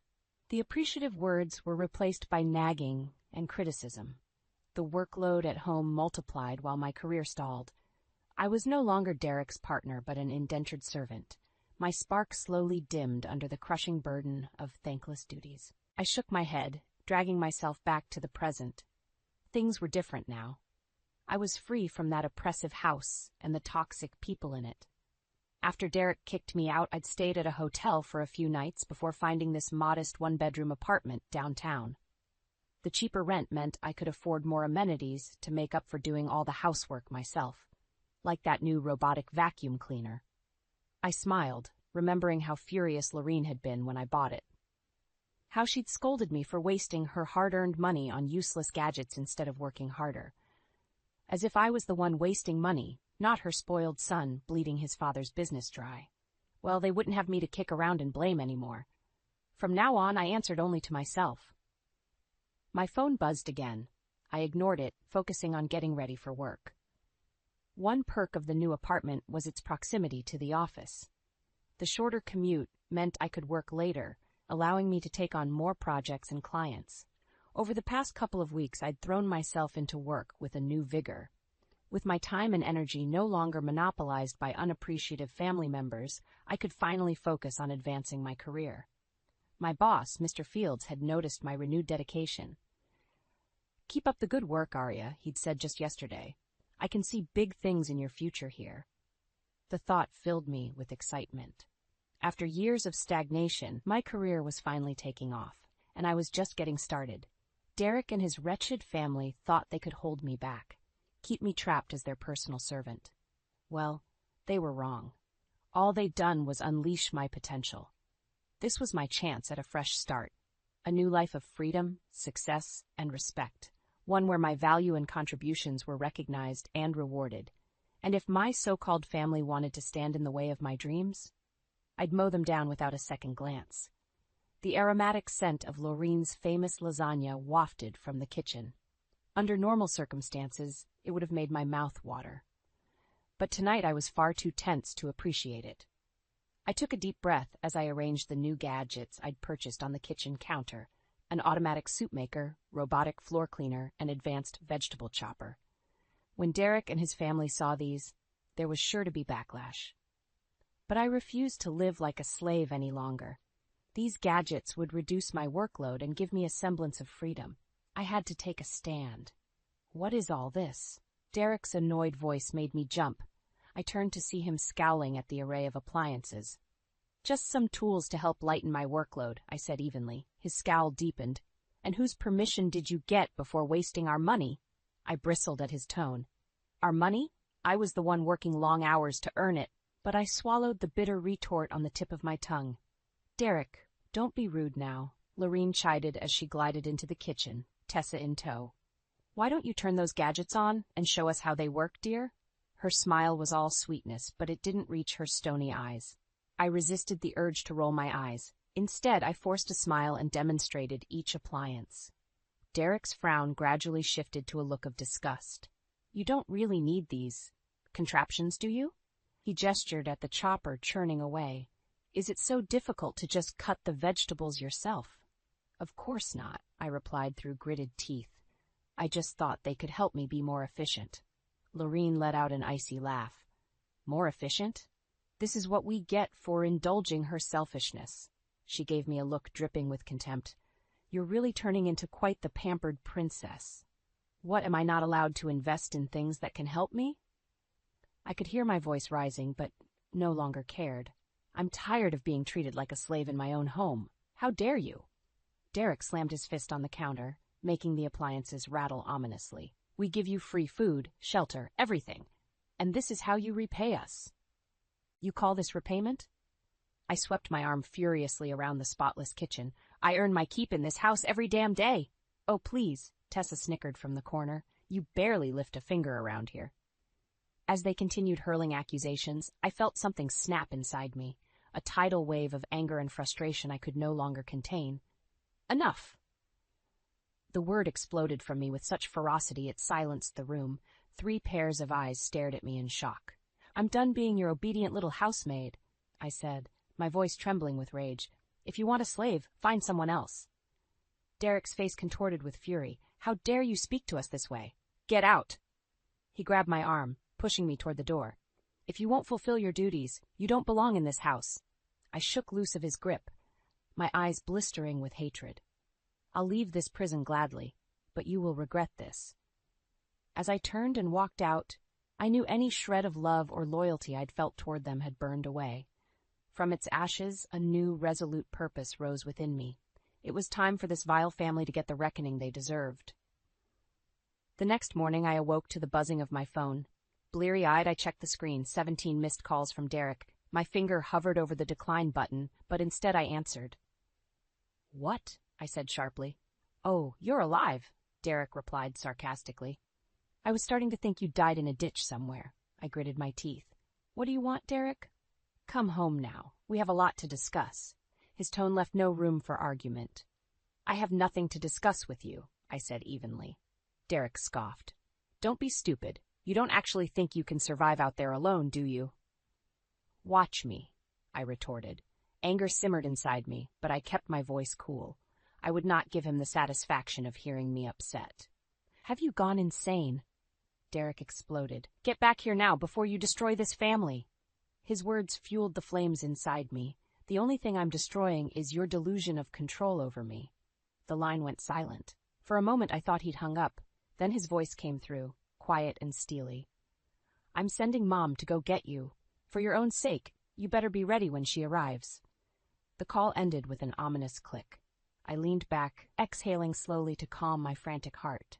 A confrontation was inevitable. But I was ready. True to his word, around noon the doorbell rang. On the other side stood Lorene, lips pursed disapprovingly. "Let's go, Arya," she commanded. "You've had your little tantrum, now it's time to return to your duties." I crossed my arms. "I'm not going anywhere with you." Lorene's nostrils flared angrily. "Stop this nonsense at once. Don't you know what people are saying about our family because of your behavior?" "I don't give a damn what people say," I retorted. "I won't be held prisoner in your home." Her hand shot out, grabbing my wrist in a vice-like grip. "You will regret such disobedience, you insolent girl." An icy rage flowed through me. I wrenched my hand from her grasp. "No, Lorene," I said, my voice deathly quiet. "It is you who will regret everything you've done to me." She reeled back. Shock splashed across her face. I pressed my advantage. "You and your family abused and exploited me for years. But no more. This is your last chance to stay out of my life for good." I held her stunned gaze unflinchingly. Lorene's expression warped into a hideous snarl. "You ungrateful wench, how quickly you forget who plucked you from poverty and gave you all that you have." I leaned in close, my eyes burning into hers. "The only thing I want from you is to never see your wretched face again." Lorene staggered back, sputtering in outrage. "You've made your choice, then. Don't bother coming back. We're done with you." She turned and hurried away, shooting me one last venomous glare before disappearing from view. I slowly closed the door, my heart pounding against my ribs. My hands trembled slightly as the adrenaline ebbed away. But along with it, I felt a powerful sense of catharsis. I had finally faced down my tormentors. Whatever came next, I was ready to embrace my new life, unshackled from their cruelty. My path ahead was uncertain, but one thing was clear. There would be a reckoning, and I would be the one to deliver it. The next weeks passed in a whirlwind as I established my new, independent life. I changed my phone number, blocking all contact from Derek and his toxic family. I wasn't interested in whatever vitriol or mind games they wanted to spew at me. The only communication they'd get would be through my lawyer during the divorce proceedings. Speaking of which, I secured my friend Amanda's recommendation for a top divorce lawyer, scheduling a consultation meeting for later in the week. Amanda had been appalled when I told her everything Derek and his family put me through. "I never understood what you saw in him," she'd said, shaking her head. "Forget that loser. This is your chance to start fresh and find someone who actually deserves you." Her encouragement filled me with optimism. She was right. The slate was wiped clean now. I was a blank canvas, ready to paint the life I'd always dreamed of. First step, getting back on track with my career. The time away from Derek's demanding household had worked wonders. Without being run ragged cooking, cleaning, and waiting on everyone hand and foot, I found I had renewed energy to throw myself into my job. My boss continued heaping me with praise. "Whatever you're doing, keep doing it," he'd chuckled. "You're on fire." Within a couple weeks, he promoted me to senior account manager. "I expect great things from you," he said during the meeting, sliding the updated employment contract over to me. The salary figure at the bottom made my eyes widen. "I won't disappoint you," I replied firmly, signing the contract with a flourish. On the personal front, I began nurturing my neglected friendships, reaching out to people I'd fallen out of touch with while married. They welcomed me back eagerly, not even asking about Derek. The unspoken solidarity filled me with gratitude. One friendship in particular held promise for something more. My coworker, Evan, who I'd always secretly admired. We began spending more time together, grabbing dinner after work or weekend coffee. The contrast between his humor, thoughtfulness, and my ex's cruelty was jarring. For the first time in years, I remembered what it felt like to be treated with genuine care and respect. It was a welcome change. The day my divorce was finalized, Amanda took me out to celebrate. "Here's to taking out the trash," she cheered, clinking her wine glass against mine. I laughed, feeling lighter and freer than I had in ages. There would still be challenges ahead, I knew, building a completely new life from scratch. But now the possibilities seemed exhilarating rather than daunting. Derek and his wretched family wanted me cowed and compliant. Instead, they'd lit a fire under me. I was rising like a phoenix from the ashes, renewed confidence and purpose blazing within, and I would ensure they lived to regret ever trying to extinguish my spirit. My ascent was just beginning. 1 year later, the shrill ring of my phone jarred me from my work. I glanced at the caller ID and froze. It was Lorene. For a split second, my finger hovered over the decline button, but curiosity won out. I took a deep breath and answered. "What do you want?" I asked coldly. "Oh, Arya. Thank God." Lorene's voice was breathless, missing its usual haughty bite. "We've been trying to reach you for months." I rolled my eyes. "I'm hanging up now." "No, please." Her desperate plea gave me pause. Lorene sounded near tears, her voice cracking. I hesitated, tempted to disconnect out of spite, but something in her tone struck a chord. "What's wrong?" I asked slowly. Lorene let out a choked sob. "Oh, it's been dreadful without you. The house is in disarray. We can't manage any meals or cleaning." "Good," I thought viciously. "Let them wallow in their own filth." "Derek's business is failing. We're barely paying bills," she continued, words tumbling out rapidly. "And Tessa ran off with some hoodlum. We've had to take care of her children." I listened silently, an icy satisfaction creeping through me. So Derek's business ineptitude was finally catching up with him, and the precious Tessa he'd always favored had abandoned them. "We treated you so poorly, Arya," Lorene wept. "But we desperately need you. Please come back. Help us get things in order again." Her admission of guilt gave me no satisfaction. The time for apologies was long past. "You need me?" I repeated scornfully. "Like you needed me slaving away cooking and cleaning every day, managing your finances and raising your children?" Lorene sputtered in shock at my contemptuous tone.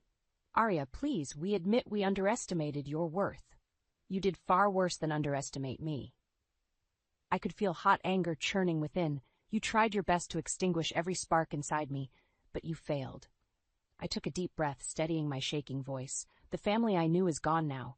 Your mistakes are yours alone to wallow in. Never contact me again." "Arya, no," Lorene wailed desperately. "Don't abandon us." "Goodbye, Lorene." I disconnected the call with a definitive swipe, hands still trembling.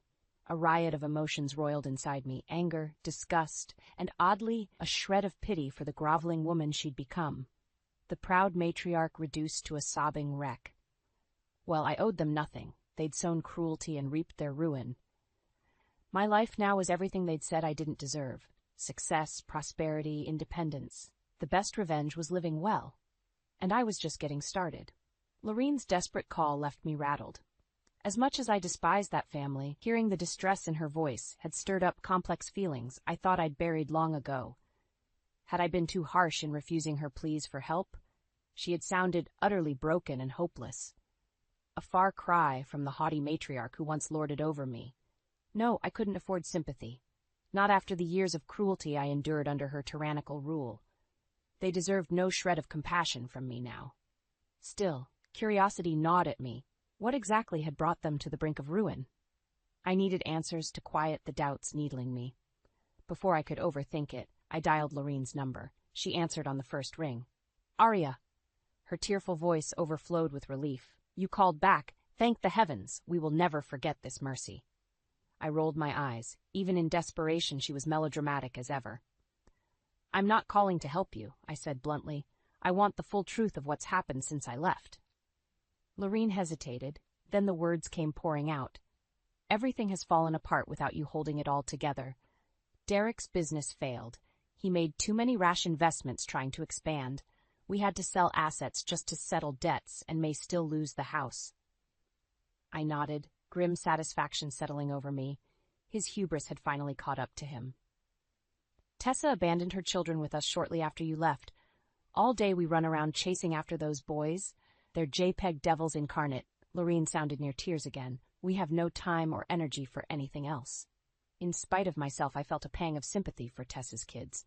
They didn't deserve negligent parents and indifferent grandparents. But just as quickly, I tamped the feeling down. Not my circus, not my monkeys. So now you understand.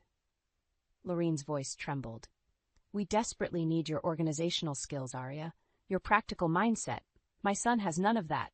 You brought stability and order to our lives. I let out a bitter laugh.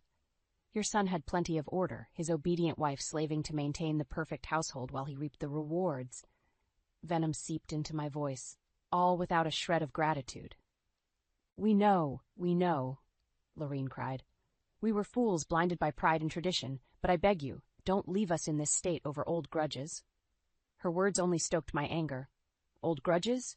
You ruined years of my life. I took a shuddering breath. The family I knew is dead, and I feel nothing but relief. Lorene gasped, the sound morphing into heaving sobs.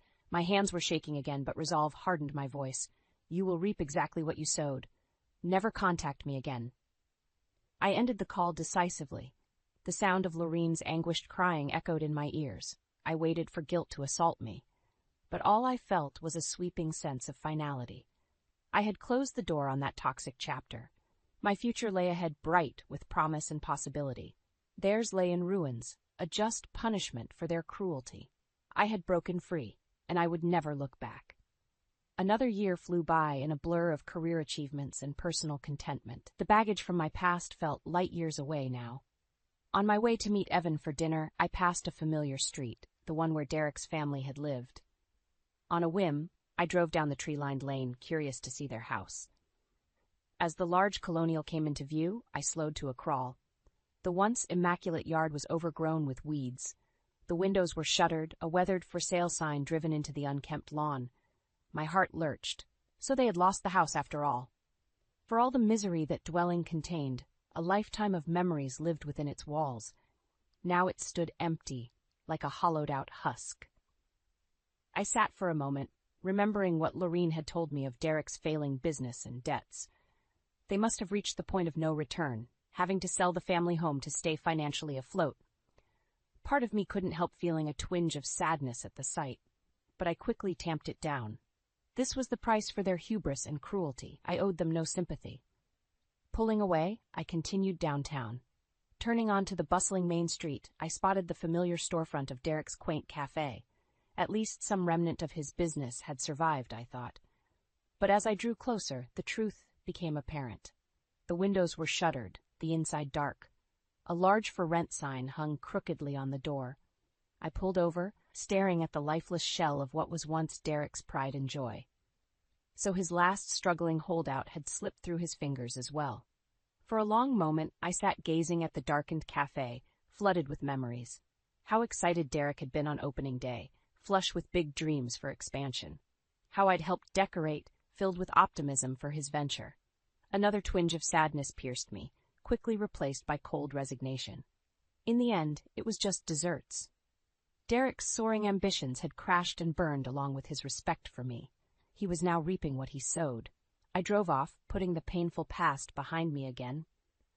A few minutes later, I was sitting across from Evan at our favorite Italian restaurant, surrounded by warmth and laughter and light. No trace remained here of the cold, empty house and cafe I'd just seen. You seem distracted, Evan said, peering at me over his menu. Long day? I smiled and shook my head. Just reminiscing a bit, but I'm exactly where I want to be now.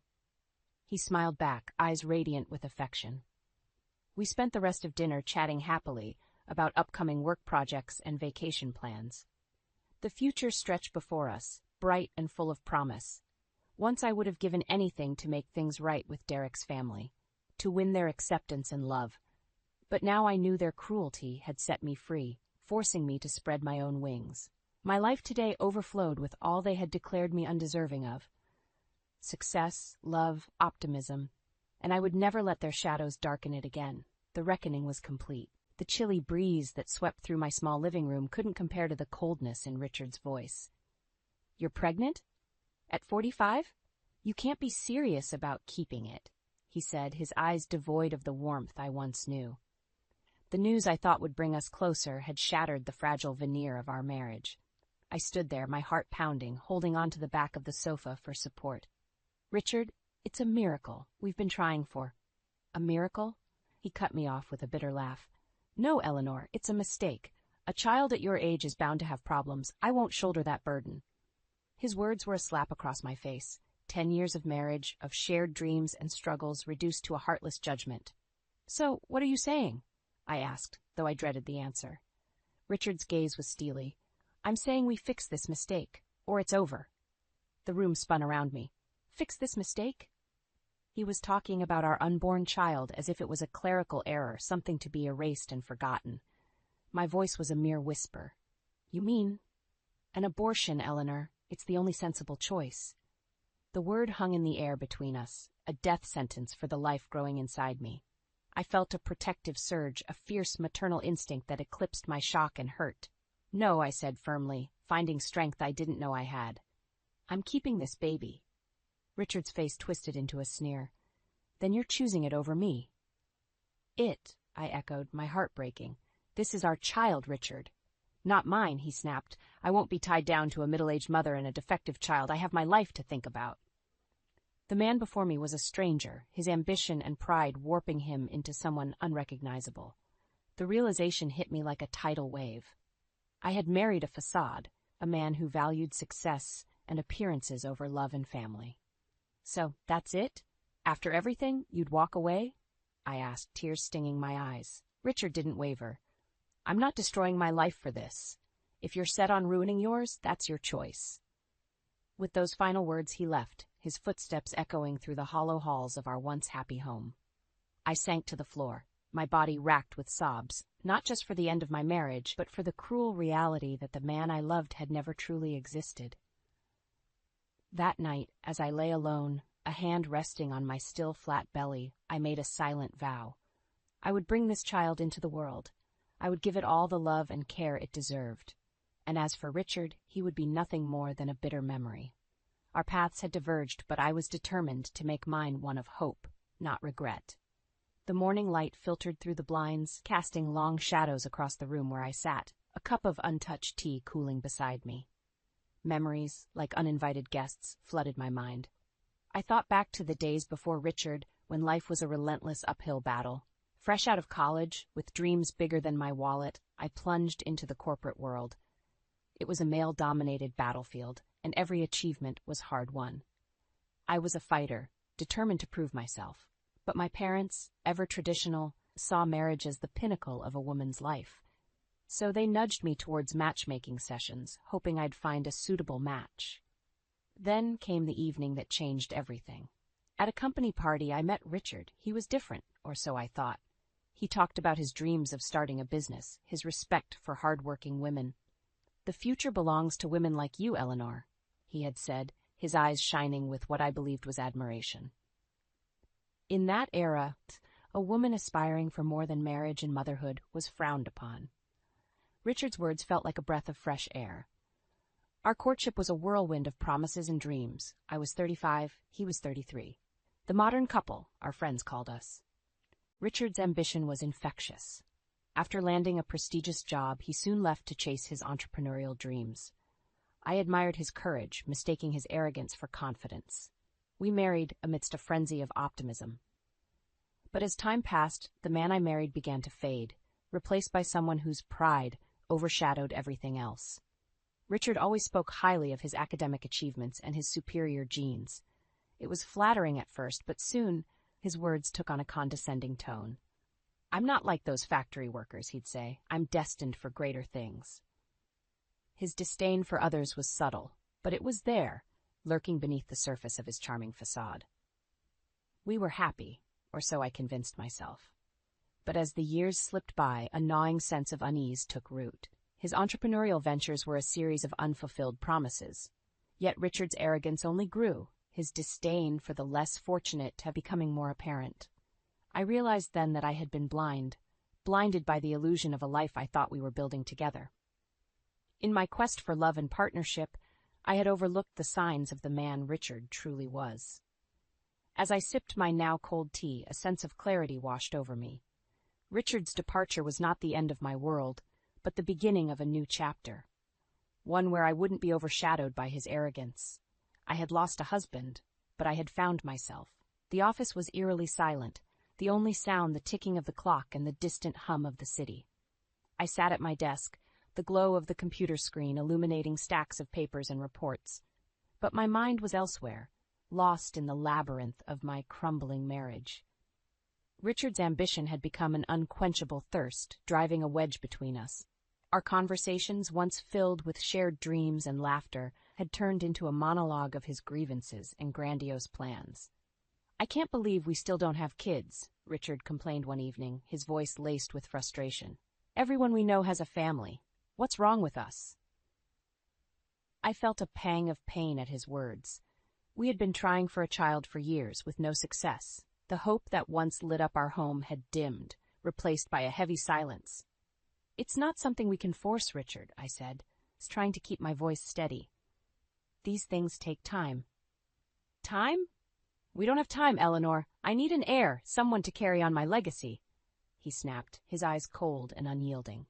His words stung, reducing our dream of a family to nothing more than a transaction, a means to fulfill his desire for a legacy.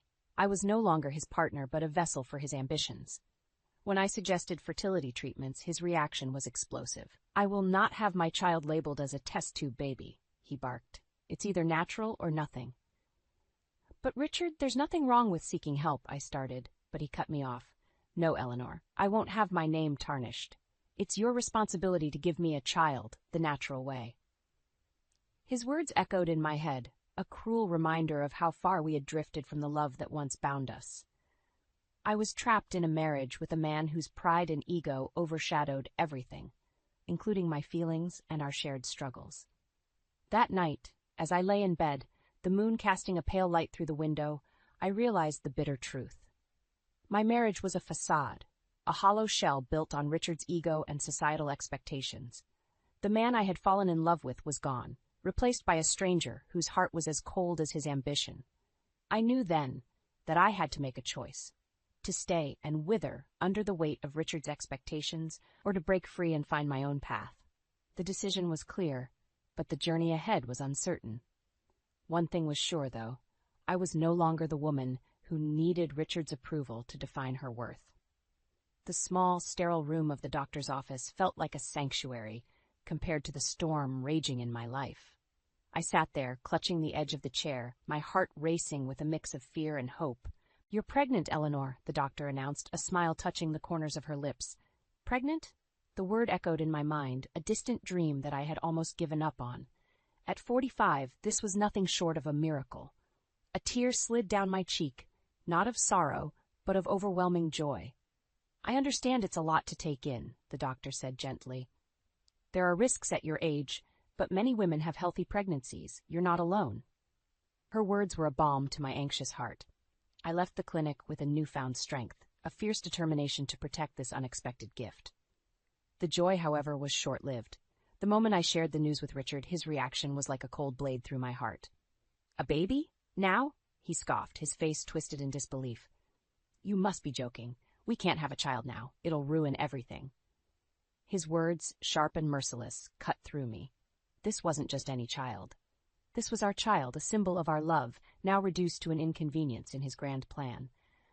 "I won't have a defective child, Eleanor," Richard continued, his voice void of any warmth. "You're too old. Think of the complications, the judgment. No, we can't keep it." Defective. The word stung, a cruel label for our unborn child. My hands trembled with a mix of anger and sorrow. "This child is not a mistake, Richard. It's our miracle." "A miracle?" Richard laughed mockingly. "No, it's a disaster. I won't be part of this. It's me or the baby, Eleanor." The ultimatum hung in the air, a stark reminder of the man Richard had become. In that moment, I saw him clearly, a man blinded by his ego, incapable of love or compassion. I stood up, my decision firm and unwavering. "I choose the baby, Richard. I choose a life filled with love, not contempt." Richard's face contorted with anger. "Fine, have it your way, but don't expect anything from me. We're done, Eleanor." As he stormed out, slamming the door behind him, I felt a sense of liberation mixed with the pain. It was the end of an era, the end of my life with Richard. But it was also the beginning of a new journey, one where I would bring a new life into this world, a life filled with love and hope, far away from the shadow of Richard's disdain. As the seasons changed, so did my life. The apartment, once echoing with Richard's harsh words, now resonated with the soft coos and giggles of my daughter Ava. Each day with her was a reminder of my decision to choose love over despair. Ava's presence filled the void left by Richard's departure. Her bright eyes and innocent laughter were my sanctuary in a world that had once seemed so bleak. She was my miracle, a testament to my resilience. But being a single mother wasn't without its challenges. Balancing a demanding career with motherhood tested my limits. There were nights I collapsed into bed, exhausted but fulfilled, knowing every effort was for Ava's future. I often caught myself watching her sleep, a peaceful expression on her tiny face, unaware of the turmoil that marked her entry into this world. In those quiet moments, I promised to shield her from the bitterness of the past. Despite the joy Ava brought, Richard's shadow loomed over us. He had become a distant, unpleasant memory, yet his absence was a silent presence in our lives. Ava would sometimes ask about her father, her innocent queries a painful reminder of the man who had chosen his ego over his own child. He wasn't ready to be a father, sweetheart, I would say, choosing my words carefully. But you have me, and I love you more than anything. Ava's understanding nods were bittersweet. She was growing up without a father because of a man's pride and prejudice. As Ava grew, so did her curiosity and intelligence. She was a bright, vibrant child, her spirit untouched by the shadow of her father's abandonment. I poured all my love and energy into raising her, determined to give her the best life possible. But life has a way of bringing the past to your doorstep when you least expect it. It was during Ava's 10th birthday party that I received a call from Richard. "Eleanor, I want to see Ava. I have rights," his voice was demanding, a stark contrast to the laughter and music in the background. The call was unexpected, a ghost from the past I had hoped to keep buried. "Richard, you made your choice years ago," I replied, my voice steady despite the turmoil inside. "I've changed. I deserve to be part of her life," he insisted. I looked at Ava, her face alight with joy as she opened her gifts. She didn't need the man who had dismissed her existence before she was even born. "Richard, we're fine without you. Ava doesn't need a father who only wants her when it's convenient." The line went silent before Richard hung up. I knew it wasn't the end, but I was ready to fight any battle for Ava. That night, as I tucked Ava into bed, her small hand in mine, I knew that no matter what Richard did or said, he could never take away the love and life we had built together. Ava was my strength, my hope, and together we were whole. Time had flown by, and Ava was now a young, independent woman, her brilliance a stark contrast to the dark days of her early life. I was returning from a coffee shop, my mind occupied with plans for Ava's upcoming graduation, when a familiar voice stopped me in my tracks. "Eleanor, is that really you?" The voice was unmistakable. It was Richard. I turned to see him standing there, looking much the same, yet somehow diminished. His once confident posture now seemed deflated, his eyes lacking the arrogance I remembered so well. "Richard," I said coolly, the memories of our last conversation flooding back. "What do you want?" He smirked, a shadow of his old self. "Just surprised to see you. How's life treating you, Eleanor? Still struggling as a single mother?" His words, meant to wound, fell flat. I had grown too strong, too far removed from his ability to affect me. "Ava is doing wonderfully, thanks for asking," I replied, my tone even. Richard raised an eyebrow. "Ava, right? Your daughter. She must be slow, struggling, just like her mother." The venom in his voice was familiar, but it no longer had the power to hurt me. "On the contrary, Richard, Ava is graduating top of her class. She's a remarkable young woman, despite your absence." A flicker of surprise crossed his face before his smirk returned. "Well, isn't that something? I always knew she'd have my brains." The arrogance, the audacity of his claim was almost laughable. "Your brains? You walked away, Richard. You chose your pride over your daughter. You don't get to take credit for her achievements." Richard's expression soured. "I did what I had to do, Eleanor. You were the one who chose the child over me." I shook my head, disbelief mingling with a sense of vindication. "No, Richard, you chose yourself, and now you live with that choice." There was a pause, a moment where the past and present seemed to collide. Richard's eyes searched mine, perhaps looking for a sign of the old Eleanor, the one who had once depended on his approval. "You must have had a tough time raising her all alone," he said, his voice softer but still laced with condescendence. "I can't imagine the struggles you faced without me." I couldn't help but smile, not out of joy, but at the irony of his words. "You're right, Richard. It was tough, but we made it through. Ava and I, we didn't just survive, we thrived. Without you." His face tightened, the mask of superiority slipping. "Well, good for you, Eleanor, always playing the strong, independent woman. But let's be honest, you must have missed me. Missed having a real man in your life." The remark was a feeble attempt to regain control, to poke at insecurities that no longer existed. "Missed you? No, Richard. Your leaving was a blessing. It allowed me to find myself, to be a better mother. You were never the real man I needed. A real man wouldn't abandon his family." The words hit him, and for a moment I saw a flicker of something like regret in his eyes. But it was quickly replaced by the familiar haughty expression. "Have it your way, Eleanor. I just thought I'd offer a chance for Ava to know her father, but it seems you're still holding on to old grudges." I took a deep breath, the years of pain and strength coalescing into a calm, unshakable resolve. "There's no grudge, Richard, only the truth. You walked away, and now we're better off. Ava doesn't need a father who suddenly shows up when it's convenient for him. She's got everything she needs." With that, I turned and walked away, leaving Richard standing alone, a figure from a past life that no longer had any hold on me. As I walked, I felt a sense of closure. A chapter finally closed. Ava and I had a future to look forward to, one that was ours to shape, free from the shadows of Richard's ego and neglect. That evening, as I shared the encounter with Ava, she listened quietly, her maturity shining through her young eyes. "I don't need him, Mom," she said firmly. "We've done just fine without him. Better than fine." Her words were a testament to the life we had built together, a life of resilience and love, starkly different from the one Richard had envisioned for us. Ava's strength and determination were the true victories over the past, over Richard's abandonment. As I tucked Ava into bed that night, a sense of peace settled over me. The encounter with Richard had reopened old wounds, but it also reaffirmed the strength and love that Ava and I shared. We were a team, unbreakable and bound by a journey that had tested us, but ultimately made us stronger. In the quiet of the night, I whispered a silent thank you to Richard. His departure, though painful, had paved the way for a life richer and more fulfilling than I could have ever imagined with him. Ava and I were proof that out of the ashes of betrayal and hurt, something beautiful could emerge. The weeks following my encounter with Richard were a whirlwind of emotions, but Ava and I remained focused on her upcoming graduation. It was a bright, sunny day, filled with promise and celebration, when our lives intersected with Richard's once again. As Ava and I navigated through the crowd of proud parents and graduates, a familiar, disagreeable voice called out, "Eleanor, fancy seeing you here." Turning, I saw Richard, looking out of place amidst the joyous throng. His presence was like a dark cloud on this otherwise perfect day. "What are you doing here, Richard?" I asked, my voice laced with a clear edge. "I came to see my daughter graduate. After all, I am her father," he declared, a smug look on his face. Ava, standing beside me, tensed.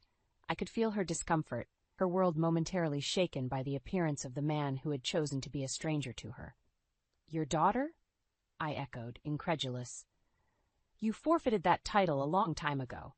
Richard's smirk faded, replaced by a look of annoyance. "I have every right to be here. I want to be part of Ava's life." It was then that something unexpected happened. A young woman around Ava's age approached us. She looked at Richard with a mix of surprise and distaste. "Dad, what are you doing here? And who are these people?"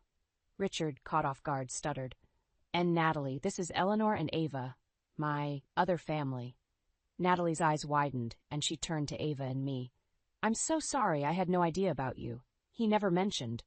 Her words trailed off, the implication clear. Richard had kept us a secret, a hidden chapter of his life. Ava stepped forward, her voice strong despite the situation. "It's okay. We've managed fine without him." Richard's face reddened, his facade crumbling. "Natalie, let's not do this here," he muttered. But Natalie wasn't finished. "No, Dad. You need to hear this. What you've done is unforgivable. You can't just walk back into their lives because it suits you." The confrontation attracted a few curious onlookers. Richard, now visibly shaken, looked around, his pride wounded. "Eleanor, Ava, I'm truly sorry for my father's actions," Natalie said sincerely. "I had no idea." Before Richard could respond, Natalie took his arm, leading him away from us. Over her shoulder, she mouthed a silent apology. As they disappeared into the crowd, Ava let out a deep breath she had been holding. "I'm glad she knows the truth now," she said quietly, her eyes reflecting a mix of relief and newfound resolve. "Yes," I replied, feeling a sense of closure washing over me. It's time everyone saw Richard for who he truly is. The graduation ceremony proceeded, a celebration of achievements and new beginnings. As I watched Ava walk across the stage, her head held high, pride and love filled my heart. She was the embodiment of strength and grace, untouched by the shadow of Richard's neglect. After the ceremony, as we mingled among the crowd, I noticed Natalie approaching us again, this time alone. Her expression was one of determination and sincerity. "Eleanor, Ava, I just wanted to say, seeing my father today, the way he acted, I'm embarrassed, and I'm sorry," she said, her voice earnest. Ava smiled softly, a gesture of understanding and forgiveness. "Thank you, Natalie, that means a lot to us." Natalie nodded, then added, "I hope we can move past this. I'd like to get to know you both, if that's okay." Her offer was genuine, a silver lining in the cloud Richard had cast over the day. "We'd like that," I said, smiling. "It's a chance to start anew, on our terms." As Natalie left to rejoin her family, I looked at Ava, her face beaming with pride and accomplishment. This day was hers, a testament to her hard work and resilience.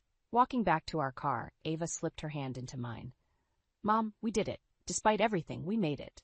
"Yes, we did," I replied, squeezing her hand, "and we'll continue to do so together." That day, as we drove home, the sun setting in a brilliant display of colors, I knew that the path ahead would be filled with challenges and triumphs. But with Ava by my side, there was nothing we couldn't face. Richard's attempt at reconciliation had backfired, exposing him for the man he truly was. It was a form of justice, a poetic end to his years of arrogance and neglect. In his quest for a perfect life, he had lost everything that truly mattered. As for Ava and me, our journey was just beginning, a journey of hope, love, and endless possibilities. Richard was a part of our past, but he would no longer define our future. My name is Emma, and at 25 I had recently graduated from university. I'm not one to brag, but I'm known for my dedication and patience.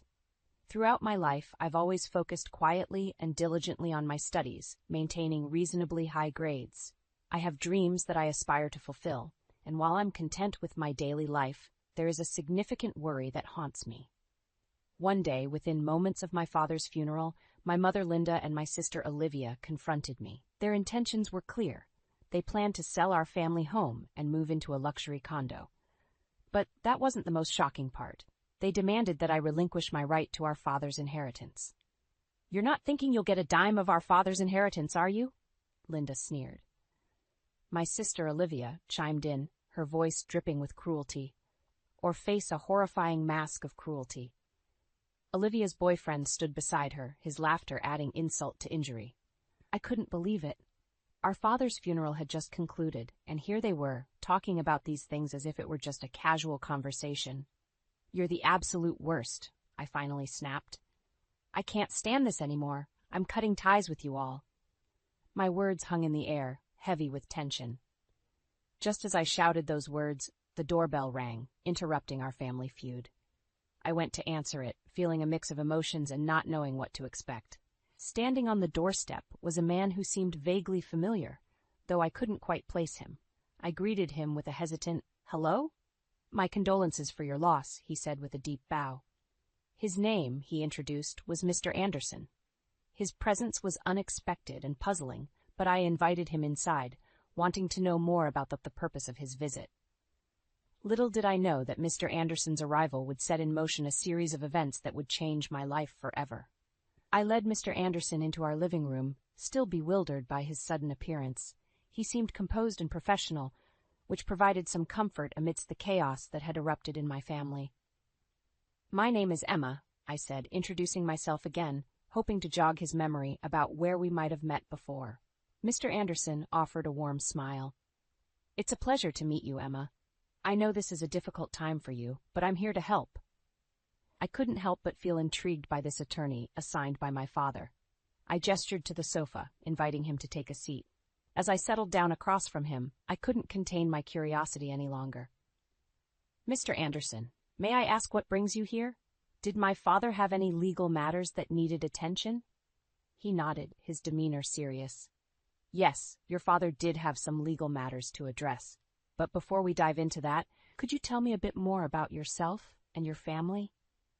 I hesitated for a moment, unsure of how much to disclose to a stranger. However, there was something about Mr. Anderson's presence that made me feel comfortable. I shared the basics of our family structure, explaining how my mother, Linda, and my sister, Olivia, had presented me with their plans to sell our family home and claim our father's inheritance, leaving me with nothing. Mr. Anderson listened attentively, his expression unreadable. "I see," he said. "Thank you for sharing that with me, Emma. Now, let's discuss the reason I'm here." With that, he reached into his briefcase and pulled out a stack of documents. He handed one of them to me, and I realized it was my father's will.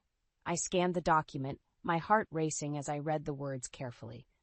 "In his will," Mr. Anderson began, "your father designated you as the sole beneficiary of his inheritance." I couldn't believe my eyes. My father had chosen me as the recipient of his estate. The shock of the revelation left me speechless. My thoughts raced as I tried to process this unexpected turn of events. Meanwhile, Mr. Anderson continued, "Your father also designated me as the executor of his will. He had some concerns about how his assets would be handled after his passing." I looked up at Mr. Anderson, feeling a mix of gratitude and confusion. Why did my father choose me, and why did he have concerns about his assets? Mr. Anderson leaned forward, his eyes focused on mine. "Your father knew you better than anyone else, Emma. He appreciated your dedication and kindness. As for his concerns, well, they are related to the way your family has been handling his assets recently." The mention of my family's actions sent a chill down my spine. What had they been doing? And what had my father seen that troubled him?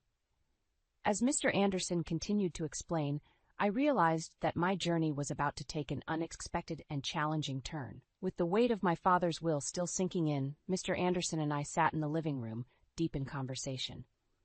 I couldn't help but wonder what my family had been doing with my father's assets that had caused him concern. "Emma," Mr. Anderson began, "I understand that this is a lot to take in. Your father had entrusted me with his wishes, and he wanted you to be aware of certain matters." I nodded, eager to learn more. "Please, tell me everything." Mr. Anderson continued, "Your father was aware of how your family had been handling his assets.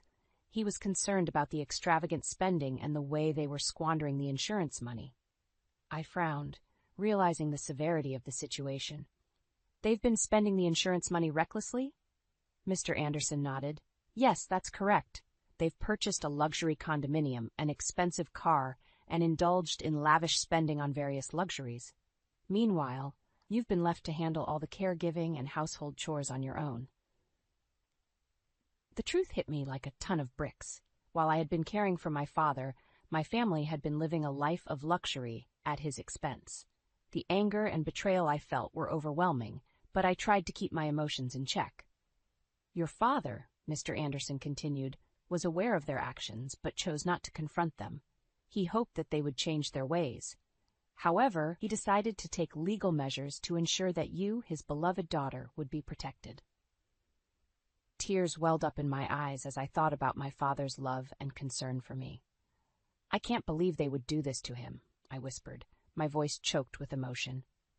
Mr. Anderson placed a reassuring hand on my shoulder. "Your father had a message for you, Emma. He wanted you to know how much he appreciated your dedication and kindness. He wanted you to be happy." I wiped away my tears and nodded. "I'll do whatever it takes to honor his wishes." As we continued our discussion, Mr. Anderson explained that he had been entrusted with overseeing the distribution of my father's inheritance. He also mentioned the importance of upholding my father's values of kindness and righteousness. Deep down, I knew that my path was clear. I needed to pursue a career that would allow me to advocate for justice, just as my father had hoped. I looked at Mr. Anderson with determination in my eyes. "I want to become a lawyer, like you, Mr. Anderson. I want to ensure that justice prevails." He smiled warmly.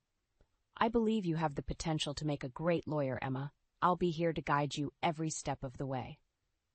With Mr. Anderson's support and my father's memory as my driving force, I knew that I was embarking on a new journey, one that would be filled with challenges and opportunities to make a difference. In the days that followed Mr. Anderson's visit, I continued to reflect on my father's love and the responsibilities he had entrusted to me. It was clear that he had seen through my family's actions and wanted to ensure that I would be protected. One evening, my phone rang and I saw my father's name on the caller ID. My heart skipped a beat and I quickly answered the call. "Dad? Hello?" I said, my voice filled with both excitement and concern. A weak but familiar voice responded, "Emma, it's been a while." Tears welled up in my eyes as I heard my father's voice. "Dad, it's so good to hear from you. Are you doing okay? It's nighttime there, right? How's work?" My father let out a soft sigh. "I'd like to say I'm fine, but I've been having headaches lately. I'm planning to go see a doctor soon." Worry washed over me.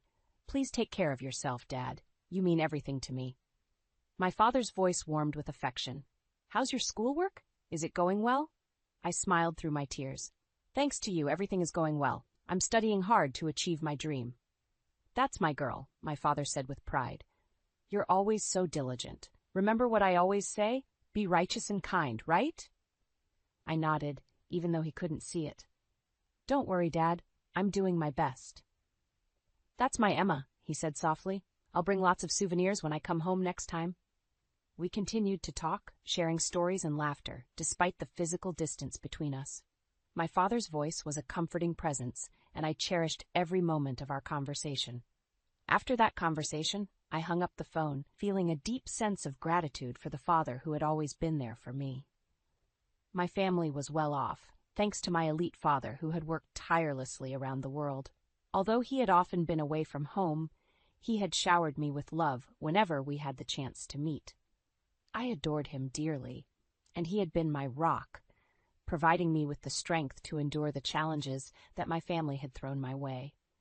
His words echoed in my mind, "Be righteous and kind, Maggie."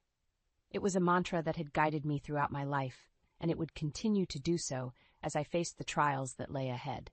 Several months passed, and I had just graduated from university. I had put my dreams on hold to care for my father, dedicating myself to his well-being. My mother, Linda, and my sister, Olivia, continued to live their lives extravagantly, seemingly oblivious to the sacrifices I was making. One day, shortly after my graduation, a chilling event occurred. My mother, Linda, burst into my room, her face as pale as a ghost. She looked distraught, and I could tell something was terribly wrong. "Emma, that is—" she stammered, struggling to find the words. My heart raced as I waited for her to continue. It was clear that something had happened to my father. Linda finally managed to speak. "Your father collapsed at the airport as soon as he returned home. He's been rushed to the hospital." I felt a wave of shock and fear wash over me. My father, who had always been a pillar of strength, had now fallen ill. Without a second thought, I rushed to his side. Olivia, my sister, accompanied us to the hospital. The doctor informed us that our father had likely suffered a stroke. Despite extensive treatment, his condition barely improved. He was left with severe physical paralysis and struggled to speak properly. It was heartbreaking to see him in such a vulnerable state. As I dedicated myself to caring for my father, I couldn't help but plead with my mother and sister to help. "Mom, Ashley, if you helped with Dad's care once in a while, I'm sure he'd be really happy." Their response, however, was always the same. "We're too busy. We've left Dad's care to you." My father's condition deteriorated, and I found myself taking on more responsibilities. I ensured he could see outside by keeping the curtains open, prepared specially crafted meals for him, and arranged fresh flowers daily to brighten his room. I even sought help from professional caregivers, but I did everything with all my heart. Remembering my father, who had worked tirelessly for us and showered us with love, I was determined to do everything I could for him. Whenever times got tough, I would recall his words, "Maggie, always be righteous and kind." Those words gave me the strength to carry on, even in the face of adversity. One day, while cleaning the house, I overheard a conversation between Linda and Olivia that left me in shock. They were talking about my father's insurance money and his inheritance. Thanks to Dad's insurance money, Linda said with a smirk, I was able to buy the bag I wanted. Olivia chimed in. I know, right? Thanks, Dad. Maybe I should get a new wallet, too. My heart sank as I listened to their callous remarks. They were celebrating their purchases with the money meant for my father's care. But what Linda said next was even more shocking. If Dad were gone, we'd receive a few $100 million from his life insurance and inheritance, she said casually.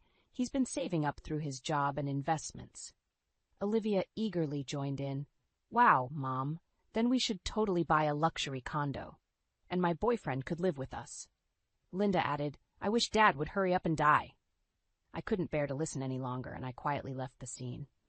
My father was struggling to stay alive, and yet they were spending his insurance money and dreaming about a luxury condo from his inheritance, wishing for him to die sooner. The anger and despair I felt were overwhelming, but I knew I couldn't confront them without saddening my father further. So I pretended I hadn't heard their conversation and continued to devote myself to his care. Days turned into weeks, and I continued to care for my father with unwavering dedication. Despite the growing resentment I felt towards my mother, Linda, and my sister, Olivia, their selfishness and callousness knew no bounds, and it was clear that they had no intention of supporting our father in his time of need. I received help from professional caregivers, but I made sure to be actively involved in every aspect of my father's care. I would talk to him, read his favorite books, and do my best to keep his spirits up, even though his condition had not shown significant improvement. Every day was a struggle, but I was driven by my father's words. Maggie, always be righteous and kind. Those words were a reminder of the values he had instilled in me, and they became my guiding principles. One evening, as I sat by my father's bedside, he managed to muster a few words. Maggie, you're my rock. Tears welled up in my eyes as I held his hand gently. Dad, I'm here for you always. He smiled weakly, and his eyes filled with gratitude. It was moments like these that made me determined to continue caring for him despite the difficulties. However, a few months later, my father suffered a recurrence of his stroke, and his condition deteriorated rapidly. He was now completely dependent on me for his care, unable to move or communicate properly. It was a heartbreaking sight, but I refused to give up on him. I had to put my dreams on hold once again, but I knew it was the right thing to do. My father had always supported me in pursuing my goals, and now it was my turn to support him in his time of need. As the days went by, I noticed that Linda and Olivia had become even more distant. They rarely visited my father, and when they did, it was only for a brief moment. They continued to live their lives of luxury, buying designer goods and going on overseas trips, all funded by my father's money. One day, I overheard them talking about their plans to sell our family home and move into a luxury condo. They seemed more interested in their own desires than in my father's well-being. We'll get a lot from your father's inheritance, Linda said, her voice filled with greed. So we decided to sell this house and live in a luxury condo. Emma, you should leave.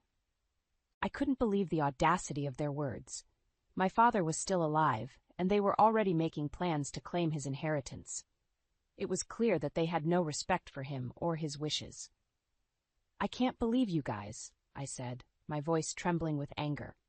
I'm cutting ties with both of you. Their response was callous and dismissive.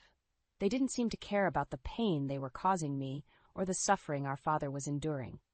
As I stood there, seething with anger and frustration, the doorbell rang, interrupting our confrontation. I opened the door, not knowing what to expect. A man stood on the doorstep, a middle-aged gentleman in a suit and glasses. He greeted me with a polite bow. Good evening. My condolences for your loss. I invited him inside, wondering who he was and what had brought him here. He introduced himself as Mr. Watson, an attorney assigned by my father. My heart raced as I realized that my father had taken legal measures to protect me and his assets. Mr. Watson's presence was a glimmer of hope in the midst of the turmoil that had engulfed my family.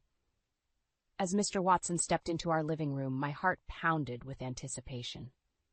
I couldn't help but wonder what my father had arranged through his attorney and how it might impact the ongoing turmoil within our family.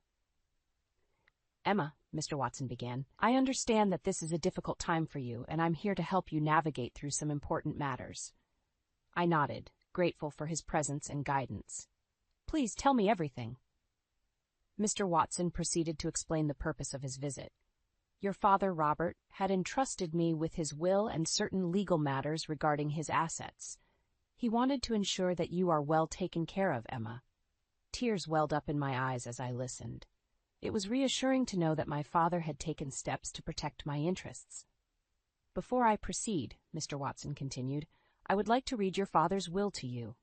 It contains important instructions regarding his estate." I nodded, eager to hear the contents of the will. Mr. Watson retrieved a document from his briefcase and began to read aloud. "I, Robert, hereby bequeath as follows. I leave all property belonging to me to my beloved daughter, Emma." I gasped in astonishment. My father had left everything to me. It was a stark contrast to the expectations of my mother, Linda, and my sister, Olivia, who had been plotting to claim his inheritance. Mr. Watson continued, "The will also designates you, Emma, as the executor." I felt a mixture of emotions, gratitude, responsibility, and a sense of duty. My father had placed his trust in me, and I was determined to honor his wishes. Mr. Watson then proceeded to explain that my father had been aware of the reckless spending by Linda and Olivia, as well as their disregard for his well-being. He had commissioned Mr. Watson to investigate their actions, and the attorney had uncovered evidence of their extravagance. "In this case," Mr. Watson said, "it is unlikely that the distribution of the inheritance will be deemed unfair. Your father's concerns were well-founded." I couldn't help but feel a sense of vindication. My father's decision to protect me and his assets was justified. However, Linda and Olivia were not pleased with the revelation. They argued that they should be entitled to a share of the inheritance, citing legal provisions. Mr. Watson calmly responded, "You do have the right to claim a statutory reserve from the inheritance, as prescribed by the civil law. However, given the evidence of your extravagant spending and disregard for your father's well-being, it is unlikely that such a claim will be successful." Their faces paled as they realized the implications of their actions. My father had planned meticulously to ensure that justice prevailed, and Mr. Watson was here to uphold his wishes. As Linda and Olivia grudgingly accepted the reality of the situation, I felt a renewed sense of purpose. My father had entrusted me with his legacy, and I was determined to use it to honor his memory and the values he had instilled in me: righteousness and kindness. I had never imagined that a speck of dust could trigger the unraveling of my life. Yet, there it was, a tiny, inconsequential particle lying defiantly in the corner of our living room, heralding the start of my downfall. "You've been getting sloppy with your cleaning, haven't you, Miriam?" Ethan's voice sliced through the silence of our home like a blade. His eyes, once warm and inviting, now held a frosty disdain as they surveyed our living room. "You're a stay-at-home wife. The least you could do is get this right." His words stung, each one a sharp jab to my already fragile sense of self. I bit back the retort bubbling up my throat. Arguing with Ethan was futile. It only ever made things worse. I was a graphic novelist, a title I wore with pride, but one that Ethan regarded as little more than a fanciful hobby. My latest series, a whimsical tale of misfit superheroes, had started gaining traction, a fact that should have brought joy into our home. Instead, it brewed a storm. "You're getting carried away with these drawings of yours," Ethan had scoffed the night before, dismissing my excitement over a new contract. "Remember, your primary role is to take care of this house, not doodle in your notebooks." I turned away from Ethan, hiding the hurt that threatened to spill from my eyes. I had once believed that love was about support and understanding. But as I stood in our immaculately kept living room, a room now tainted with the bitterness of Ethan's words, I realized that our love had been replaced by something else entirely: contempt. The sound of Ethan's footsteps echoed as he left for work, each step a reminder of the distance growing between us. Alone, I glanced at the rebellious dust in the corner. It was absurd how something so small could signify something so significant. I should have been working on my latest comic panel, a deadline looming over me like a dark cloud. But Ethan's words echoed in my mind, drowning out the creative voices that usually filled my thoughts. With a heavy heart, I reached for the broom, the weight of my unspoken dreams heavier than ever. As I swept away the dust, a bitter realization settled in. I was living in a house that no longer felt like a home. married to a man who saw my dreams as nothing more than childish fantasies. The woman who had once believed in fairy tales and happy endings was slowly being eroded away, leaving behind a shell of who I used to be.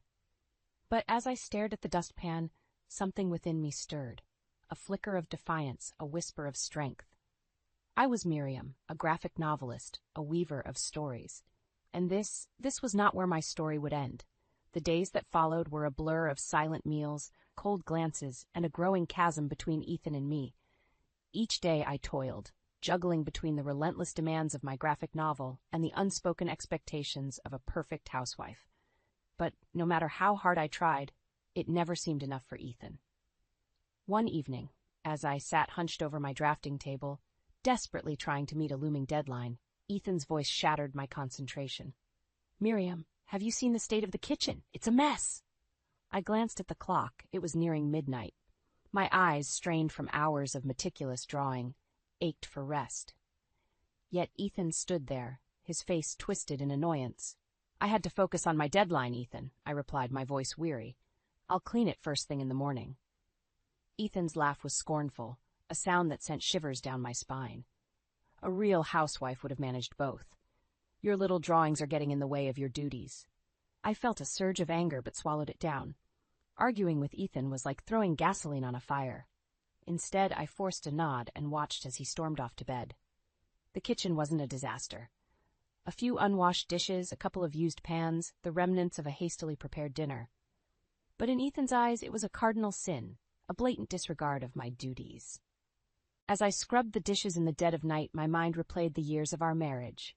Ethan, who once praised my artistic talent, now belittled it at every turn. The man I had married, the one who promised to stand by me, had morphed into a stranger, one who found joy in diminishing me. The next day brought no relief. Ethan's criticisms grew harsher, his patience thinner.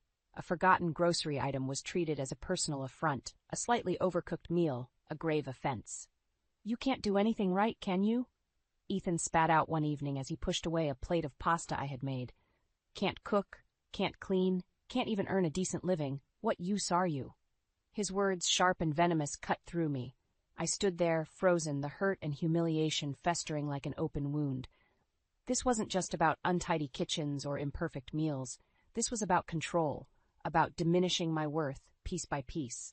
But amidst the hurt, a seed of resentment began to grow. I was more than Ethan's perception of me. I was more than a housewife bound by outdated expectations. I was Miriam, a creator of worlds, a storyteller. And it was time my story took a different turn. As Ethan retreated to the living room, his disdain hanging heavily in the air, I made a decision. No more would I allow myself to be belittled, my dreams trampled under the guise of marital duties.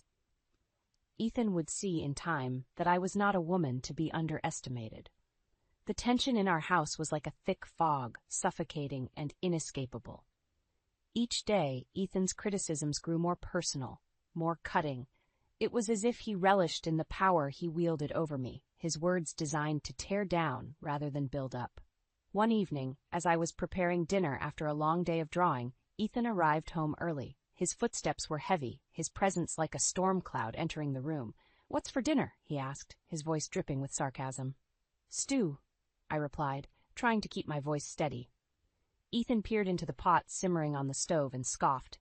"Looks like slop. Can't you make anything decent?" I bit my lip, fighting back the tears. It was becoming increasingly difficult to endure his relentless belittling. As we sat down to eat, the silence was oppressive. With each bite, I could feel Ethan's eyes on me, judging, assessing. Suddenly, he slammed his fork down, splattering stew across the table. "This is inedible, Miriam," he yelled, his face contorted with anger. "Can't you do anything right? You're supposed to take care of me, but all you care about is your stupid drawings." I looked up, startled by the intensity of his outburst. "Ethan, please, I'm trying my best," I pleaded, my voice trembling. "Your best? This is your best?" He pushed his chair back violently and stood up. "You're a failure as a wife, Miriam, a complete failure." I couldn't hold back the tears any longer. They streamed down my face, a silent testament to the pain and humiliation I felt. That's when Ethan did something I never thought he was capable of. He picked up his glass of wine and threw it at me. The red liquid drenched my clothes, the shock of his action leaving me frozen in place. "You're pathetic," he sneered, his eyes cold and merciless. "I should have never married a useless woman like you." With that, he stormed out of the room, leaving me alone, soaked in wine and despair. The realization hit me like a physical blow. This wasn't just a troubled marriage, this was an abusive one. I stood up, my body trembling with a mixture of fear and rage. As the initial shock subsided, a fierce determination took its place. Ethan had crossed a line, and there was no going back. I would no longer be the silent, submissive wife he wanted me to be. The time for meekness was over. It was time for Ethan to see the consequences of his actions. It was time for my revenge. The days following the wine incident were cold and silent. Ethan avoided me, only speaking to issue commands or criticisms. I felt trapped in a cycle of humiliation and despair, but a fiery resolve had taken root within me. I was determined to not let Ethan's cruelty break my spirit. One afternoon, while I was picking up groceries, I heard a familiar voice call my name. I turned around to see Mr. Harrison, my former boss and Ethan's current superior. His warm smile was a stark contrast to the icy atmosphere I had grown accustomed to at home. "Miriam, it's been ages," Mr. Harrison exclaimed. "How have you been?" The concern in his eyes was genuine. "Hello, Mr. Harrison. I've been, managing," I replied, forcing a smile. We decided to sit at a nearby cafe for coffee. The moment we sat down, Mr. Harrison's expression turned serious. "You don't look well, Miriam. If it's not too intrusive, may I ask what's wrong?" The floodgates opened. Words poured out of me, the insults, the wine incident, Ethan's growing hostility. Mr. Harrison listened intently, his frown deepening with every word. "This is not the Ethan I know," he said, shaking his head. "But I've noticed he's been off at work, too. Is there something he's hiding?" His question struck a chord. Ethan's late nights, his secretive phone calls, the sudden trips, it all made sense now. Ethan was hiding something, and I was determined to find out what. "Thank you, Mr. Harrison," I said, a new sense of purpose strengthening my voice. "I think it's time I find out the truth about my husband." After we parted ways, I couldn't shake the feeling that I was on the brink of a significant discovery. It was time to confront the secrets Ethan had been keeping from me. That evening, when Ethan was out on one of his business meetings, I began my search. I started with his home office, sifting through his papers and files. And then I found it, a bank statement that made my heart sink. Large sums of money were being transferred to an account I didn't recognize. The pieces of the puzzle were starting to fit together. Ethan's late nights, the secrecy, the money, it all pointed to one thing: infidelity. Armed with this information, I felt a sense of power I hadn't felt in a long time. Ethan had underestimated me, thinking he could carry on his deceit without consequence. He was wrong. I wouldn't confront him yet. I needed more evidence, something irrefutable. But one thing was clear: Ethan's time of playing the doting husband was over. The game had changed, and I was now a player. Armed with the revelation of Ethan's bank transactions, my determination to uncover the full extent of his deceit grew stronger. Each day I put on a facade of normalcy, biding my time while I meticulously gathered evidence. Then, one afternoon, an opportunity presented itself. Ethan, in his usual haughty manner, announced he was going on a business trip for a few days. His smug assurance that I would be fine alone was infuriating, but it provided the perfect chance to delve deeper into his secrets. As soon as Ethan left, I scoured our home for any additional evidence. In his study, tucked away in a drawer, I found a stack of receipts from a high-end jewelry store and a hotel keycard. The dates on the receipts coincided with the mysterious bank transactions. The weight of betrayal was heavy, but it fueled my resolve. I wasn't just a victim in Ethan's twisted game. I was the key player in his downfall. I decided to pay a visit to the hotel, posing as Ethan's wife, concerned about his lost item. The receptionist, after some hesitation, confirmed my suspicion. Ethan had been a frequent guest, always accompanied by the same woman. With my heart pounding and my hands shaking, I thanked the receptionist and stepped outside. The cold air hit me, but it couldn't quell the fire of rage burning inside me. That evening, as I sat alone in the house we once called a home, the full magnitude of Ethan's betrayal sank in. He had been living a double life, squandering our savings on another woman while treating me like an inconvenience. But my tears of hurt soon turned into tears of fury. Ethan had underestimated me, thinking he could control and demean me without repercussion. He was about to learn just how wrong he was. I began to plan my revenge. It wouldn't be rash or impulsive. It would be calculated, exposing Ethan for the liar and cheat he was. The next day, I reached out to a lawyer to discuss the possibility of divorce and the implications of Ethan's infidelity. I was met with sympathy and reassurance. My case was strong, and justice was within reach. I also contacted a private investigator to gather more concrete evidence of Ethan's affair. Every step I took was a step away from the broken, demoralized woman Ethan thought he knew. As the days passed and Ethan's return drew closer, a sense of empowerment enveloped me. I was no longer the downtrodden wife, but a woman reclaiming her life from the ashes of betrayal. Ethan's return would mark the beginning of the end of our charade of a marriage. I was ready to confront him, armed with the truth and the strength I had rediscovered within myself. The day Ethan returned from his so-called business trip marked a turning point. I greeted him with a calmness that belied the storm raging inside me.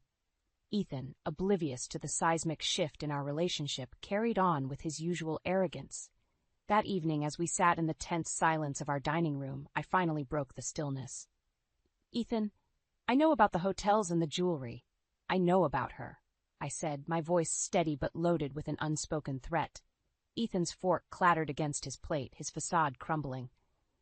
"What are you talking about, Miriam?" he stammered, but the guilt was evident in his eyes. I pushed the stack of receipts and the hotel keycard across the table towards him. "I'm talking about your affair, Ethan. Your lies, your betrayal." For a moment, Ethan tried to maintain his composure, but then his expression twisted into one of disdain. "So what if I have? You've been nothing but a burden, Miriam. I found someone who actually appreciates me." His words were like daggers, but I refused to let them cut me. "Appreciates you?" I echoed. "Is that what you tell yourself to justify your infidelity?" Ethan scoffed, his true colors revealing themselves. "Justify? I don't need to justify anything to you. You should be grateful I even stayed this long." The conversation escalated, each of Ethan's words fueling my resolve. He tried to turn the tables, blaming me for his straying, accusing me of neglecting my duties. But I stood firm, the evidence of his deceit laid bare between us. "You're going to regret this, Miriam," Ethan threatened, his voice laced with venom. But I was undeterred. "No, Ethan, the only regret I have is not seeing you for who you truly are sooner." The next day, I met with my lawyer, armed with the evidence gathered by the private investigator. The divorce papers were filed, citing Ethan's infidelity. I watched as Ethan's world began to crumble, the truth of his actions coming to light. Word of Ethan's affair and our impending divorce spread, tarnishing his reputation. His colleagues, once respectful, now looked at him with disdain.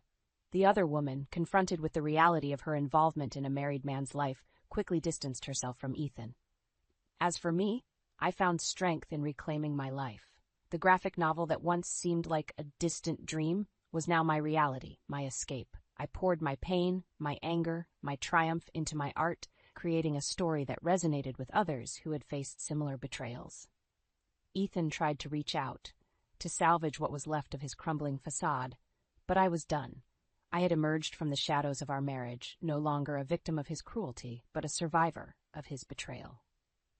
The divorce proceedings were swift, the evidence against Ethan indisputable. Standing in the courtroom, watching him fumble for words, for once stripped of his arrogant facade, I felt a chapter of my life closing.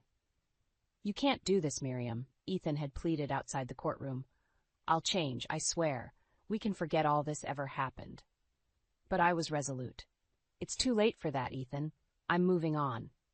The judge granted me the divorce along with a favorable settlement. Ethan's protests were in vain. The man who had once held power over me was now powerless, his true nature exposed for all to see. With the divorce finalized, I felt a weight lift off my shoulders. I was free from Ethan's suffocating grasp, free to pursue my life on my own terms.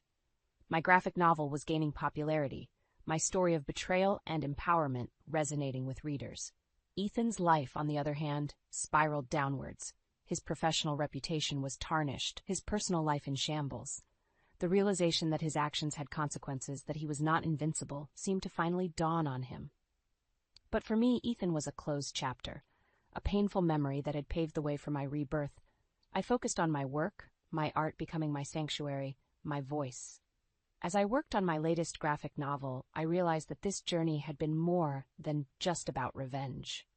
It was about finding myself, about standing up against oppression and reclaiming my identity. I had once believed that my happiness was tied to Ethan, that my worth was defined by my role as his wife. But I had discovered my own strength, my own worth. I was not just Miriam, the graphic novelist. I was Miriam, a woman who had faced adversity and emerged stronger. In the final panel of my novel, the heroine stands tall amidst the ruins, a phoenix risen from the ashes. It was a reflection of my own journey, a testament to the resilience of the human spirit.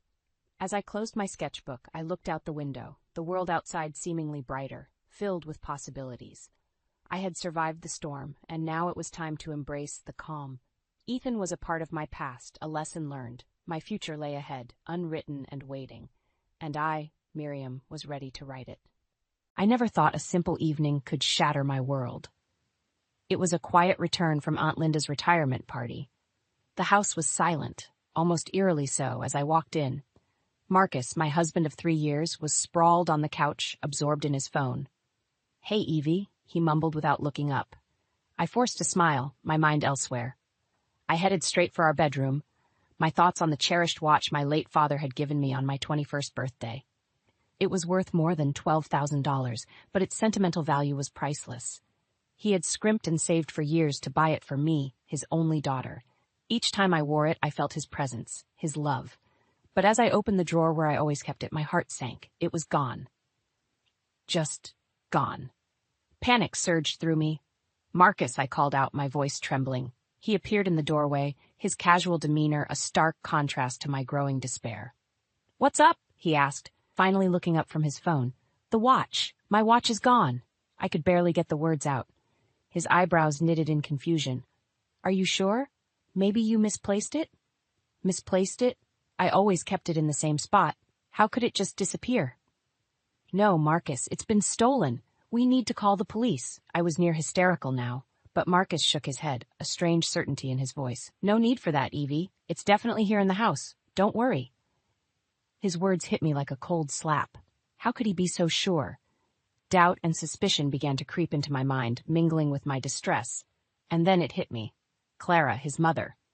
"You think your mother took it, don't you?" The accusation spilled out before I could stop it. Clara had always admired the watch, a little too keenly for my comfort. Marcus's face hardened. "Don't start with that, Evie. Mom wouldn't do such a thing." But I was beyond listening. My mind raced with anger and betrayal. Clara, with her nosy ways and her constant interference in our lives, it had to be her. "I'm calling the police," I declared, my decision firm. "No, Evie, don't." Marcus's voice was sharp, but I was already dialing. I reported the theft, my hands shaking. As I hung up, Marcus just stared at me, a mixture of disbelief and anger on his face. "I can't believe you just did that," he said quietly. I wanted to scream, to cry, to lash out, but instead, I stood there, feeling the first cracks in our marriage. The watch was gone, but something more valuable had been lost. Trust. As Marcus retreated to the living room, I slumped against the wall, a sense of isolation wrapping around me. The police would come, questions would be asked, and accusations made. But deep down I knew that no matter what happened next, things would never be the same again. In that moment, I realized the bitter truth. I was living with a man who might choose his mother over his wife, and the thought chilled me to the bone. The days that followed were a blur of cold silences and unspoken accusations. Clara, Marcus's mother, was oblivious to the storm brewing in our home, or so it seemed. Her visits, once merely annoying, now felt like a deliberate invasion. On a Friday evening, Clara arrived with her usual pomp.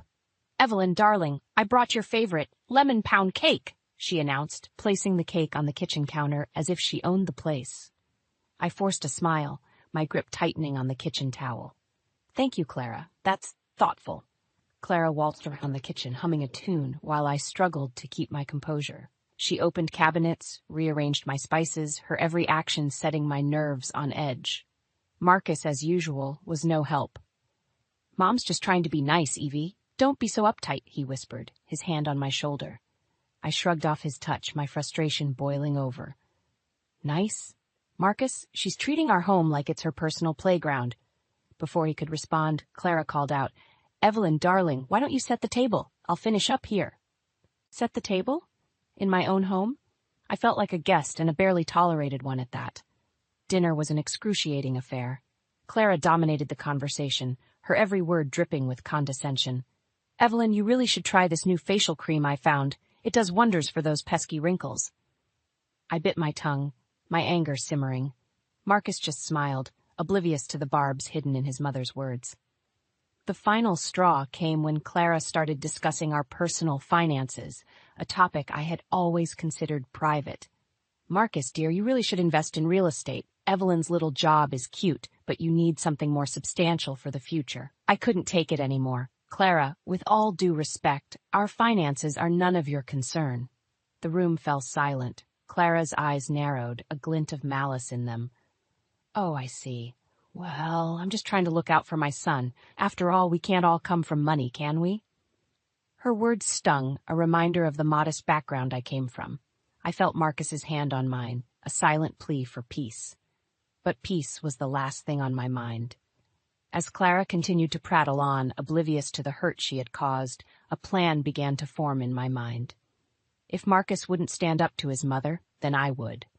Clara needed to learn that she couldn't just walk over people, and I was going to be the one to teach her. After dinner, I excused myself, claiming a headache. Alone in our bedroom, I allowed the tears to flow. Marcus's mother was ruining our marriage, and he was letting her. But I wasn't going to be a victim any longer. Clara had taken my watch, my peace, and my dignity. It was time for her to pay. My mind raced with ideas, each more satisfying than the last. Revenge, they say, is a dish best served cold, and I was ready to serve it up in spades. Clara had no idea what she had unleashed. But she would. Oh, she definitely would. The following week was a slow burn of anticipation. Each day, I plotted my revenge against Clara, fantasizing about the moment I would put her in her place. But nothing prepared me for the audacity of her next move. It was a Saturday morning. Clara had arrived unannounced, as was her habit now.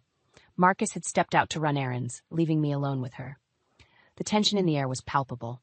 I was in the living room, trying to read, when Clara sauntered in, a smug smile on her face, and there it was on her wrist, my watch. My heart pounded in my chest, a mix of rage and disbelief. That's my watch, I said, my voice low and dangerous. Clara glanced at the watch nonchalantly. Oh, this old thing, I found it lying around. Thought it might suit me. I stood up, my hands shaking. You had no right to take it, it's mine. Clara laughed, a cold, harsh sound. Finders keepers, dear. Besides, it looks better on me. The nerve of her. I felt a scream building inside me, but I swallowed it down. This wasn't just about the watch anymore. This was about respect, about boundaries. You need to give it back. Now, I demanded, my voice steely. Clara waved a dismissive hand. Oh, don't be such a drama queen, Evelyn. It's just a watch. Just a watch? It was the last gift from my father, a symbol of his love and sacrifice. And she treated it like a trinket. I took a deep breath, trying to control the tempest inside me. You don't understand. That watch means a lot to me. You have no idea. But Clara just smirked. Well, now it means a lot to me, too, so I guess I'll be keeping it. I couldn't believe her audacity. It was clear she had no intention of returning it. My mind raced with anger and hurt. This was a declaration of war. Fine, keep it. But remember, Clara, every action has consequences, I said, my voice icy. Clara laughed again, clearly amused by my threat. Oh, Evelyn, always so dramatic. Don't worry, I'll take good care of your precious watch. As she sauntered out of the room, I felt a resolve solidify within me. Clara had crossed a line, and I was no longer going to play the passive victim. Marcus returned home later, and I confronted him. Your mother took my watch. She's wearing it like it's hers. Marcus sighed, running a hand through his hair. Mom can be a bit eccentric. I'm sure she didn't mean any harm. Eccentric? This was outright theft. I could barely contain my fury. Marcus, this isn't about being eccentric. She stole from me, from us, and you're just going to let her get away with it? He avoided my gaze, a sure sign of his discomfort. I'll talk to her, Evie. I promise. Talk to her? That was it? I realized then that Marcus would never stand up to his mother. It was always going to be me against her. But I was ready. Clara had made a powerful enemy in me, and I was going to make sure she regretted ever crossing me. I lay in bed that night, unable to sleep, my mind churning with plans of revenge. Clara had underestimated me, and she was going to pay for it. I was going to get my watch back, and I was going to make her suffer for ever thinking she could take it from me. The battle lines were drawn, and I was ready to fight. Clara had no idea what was coming for her, but she would learn. They all would. The days leading up to my plan were filled with a simmering rage. Clara's audacity to take my watch and flaunt it was unbearable. But what I discovered next pushed me over the edge. It was a Thursday evening, and Marcus was late from work. I decided to do some cleaning to distract myself. As I was tidying up the guest room, I stumbled upon something that made my blood run cold. Clara's belongings, neatly tucked away in the closet. Fury and betrayal swirled within me. I confronted Marcus as soon as he walked through the door. "Why are Clara's things in our guest room?" I demanded, barely containing my anger. Marcus's face paled. She's been staying here while we're at work. She said it was to help out around the house." Staying here? Without my knowledge? I felt like I was in a nightmare. "And you agreed to this? Behind my back?" I was shaking with rage. Marcus tried to placate me. "She's just trying to be helpful, Evie. I didn't think it would be a big deal." Not a big deal? His mother, the woman who had stolen from me, was invading our home, and he thought it wasn't a big deal? "This is our home, Marcus. Your mother has no right to be here without my consent." Marcus sighed, looking exhausted. "I'll talk to her, Evie. I'll sort it out." But his promises were empty. I knew then that I had to take matters into my own hands. The next day I waited for Clara to arrive. The doorbell rang, and I opened it to find her standing there, the stolen watch glittering on her wrist. "Evelyn, dear, I brought some groceries," she said, breezing past me. I closed the door and faced her, my resolve steeling. "Clara, we need to talk." She looked at me, a smirk playing on her lips. "About what, dear?" "About the watch, about you staying here without my knowledge. This ends now." Clara laughed, a sound that grated on my nerves. "Oh, Evelyn, you're being ridiculous. I'm just helping out my son." I took a deep breath, trying to keep my composure. "You're not helping, Clara. You're overstepping and you're stealing. I want my watch back, and I want you out of this house." Clara's expression hardened. "I'm not going anywhere, Evelyn, and the watch is mine now. Get used to it." Her blatant disrespect and arrogance fueled my anger. "This is not the end of this, Clara. I will get my watch back, and I will make sure you regret ever crossing me." Clara scoffed. "Threats, Evelyn, really? You're no match for me." But she was wrong. I was more than a match for her, and I was going to prove it. As she went about her day, invading my space and my life, I put my plan into action. I contacted a lawyer, ready to fight for my rights, for my dignity. Clara had underestimated me, but she was about to find out just how determined I was. The battle lines were drawn. Clara had made a grave mistake, and she would soon realize just how costly it was. I lay in bed that night, my mind racing with plans and strategies. I would not rest until I had reclaimed what was mine and put Clara in her place. She had awoken a fire in me, and I was ready to burn everything down if I had to. The war was on, and I was ready to fight to the bitter end. Clara had no idea what she had unleashed, but she would. She would learn that some lines should never be crossed. The day of reckoning arrived sooner than I expected. It was a crisp Saturday morning when I set my plan into motion. I waited for Clara to leave the house for her usual shopping, the watch conspicuously flashing on her wrist. The moment the door closed behind her, I made my move. I called the police, my voice steady but filled with righteous anger. "I'd like to report a theft. The thief is my mother-in-law, Clara. She's stolen a very expensive watch from me, and I have proof." The operator's calm voice was a stark contrast to the storm raging within me. "We'll send an officer over to take your statement, ma'am. Please ensure the item is indeed missing and prepare any evidence you have." I hung up, my heart pounding in anticipation. Today, Clara's reign of terror would end. I didn't have to wait long. The police arrived just as Clara was returning, her arms laden with shopping bags. The look on her face when she saw the police car was worth everything I had endured. "What's going on, Evelyn? Why are the police here?" Clara's voice trembled, a crack in her usually composed demeanor.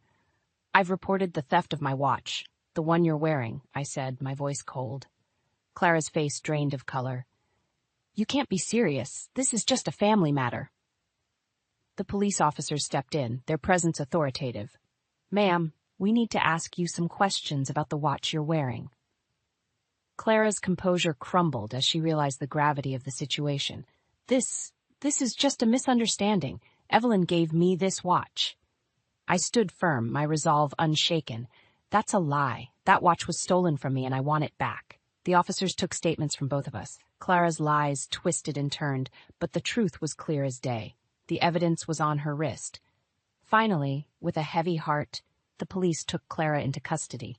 As she was led away, her eyes met mine, filled with betrayal and fear. But I felt no sympathy. She had brought this upon herself. Marcus arrived in the midst of the chaos, his face a mask of confusion and concern. Evelyn, what's happening? Why is my mother being arrested? I looked at him, the man I had loved, now a stranger to me. She stole my watch, Marcus, and you did nothing, so I did what I had to. He looked lost, torn between his wife and his mother. But Evelyn, she's my mother. Couldn't we have handled this privately? Privately? After everything Clara had done? No, Marcus. This isn't just about a watch. It's about respect, boundaries, and truth. Something your mother knows nothing about. As the police car drove away, I felt a sense of closure. The watch was returned to me, a little worse for wear, but still precious. Marcus tried to talk to me, to explain, to apologize. But his words fell on deaf ears. Clara's arrest had exposed the deep cracks in our marriage, cracks that perhaps had always been there. I retreated into the house, leaving Marcus alone with his thoughts. The battle was won, but the war was far from over. I had stood up for myself against Clara, but now I faced a new challenge, deciding the fate of my marriage. As I sat alone, the house eerily quiet, I realized that this was just the beginning. Clara's downfall was my victory, but it was also a stark reminder of the choices I had to make. I had fought for my dignity and won. Now it was time to fight for my future. The fallout from Clara's arrest was immediate and tumultuous. The news spread like wildfire, igniting whispers and stares in our community. But the hardest part was facing Marcus, who seemed a shadow of the man I married. A few days later, Marcus came to me, his eyes weary and voice heavy. Evelyn, Mom's in trouble. She's facing serious charges, and her savings, they're gone. She's talking about selling her house. I listened, a mix of vindication and sadness swirling inside me. Marcus, she brought this on herself. She stole from me, from us. There are consequences to actions. But she's my mother, Evelyn. I can't just abandon her, he pleaded, his loyalty torn. I sighed, my heart aching. I understand she's your mother, Marcus, but where was your loyalty when I needed you, when she was invading our home, our life? He had no answer, his silence speaking volumes. The next few weeks were a blur of legal proceedings and strained silence at home. Clara's once proud demeanor crumbled under the weight of her actions. She was found guilty and faced not only legal repercussions but also public shame. Marcus, caught in the crossfire, suffered at work. His performance declined, and soon rumors of his mother's actions reached his workplace. He resigned, unable to bear the humiliation and stress. One evening, as we sat in our living room, the distance between us like a chasm, Marcus spoke, his voice barely a whisper. Evelyn, I think Mom and we're going to move. Start over somewhere else. I looked at him, the man I had once loved so deeply. And what about us, Marcus? He looked at me, pain etched on his face. I don't know, Evelyn. I don't know if there's an us anymore. The words hung in the air, a painful truth we both had avoided. As Marcus and Clara's world unraveled, I felt a bitter satisfaction. Clara had paid the price for her arrogance and deceit. But the cost was high, too high. The day Marcus left, the house felt empty, a shell of the home we had built together. I watched as he drove away, Clara in the passenger seat, both defeated and broken. I sat alone, the silence deafening. My revenge had been successful, but it left me hollow. I had stood up for myself, but at what cost? I thought about the watch, now safely tucked away in my drawer. It was more than just a timepiece. It was a reminder of my strength, my resilience, but it was also a reminder of the price of revenge. The sweet satisfaction was fleeting, replaced by a lingering sadness. I had won the battle, but the war had taken its toll. As I sat in the quiet of my home, I realized that this was not the end, but a new beginning. I had to rebuild to find myself again. The watch, my father's gift, was a symbol of that journey, a journey to rediscover who I was, beyond the scars of betrayal and revenge. The path ahead was uncertain, but I was ready to face it. With or without Marcus, I would move forward, stronger and wiser. Karma had struck, and its lessons were harsh but clear. It was time to leave the past behind and embrace a new future. One step at a time. In the weeks following Marcus's departure, I found myself in a state of reflection.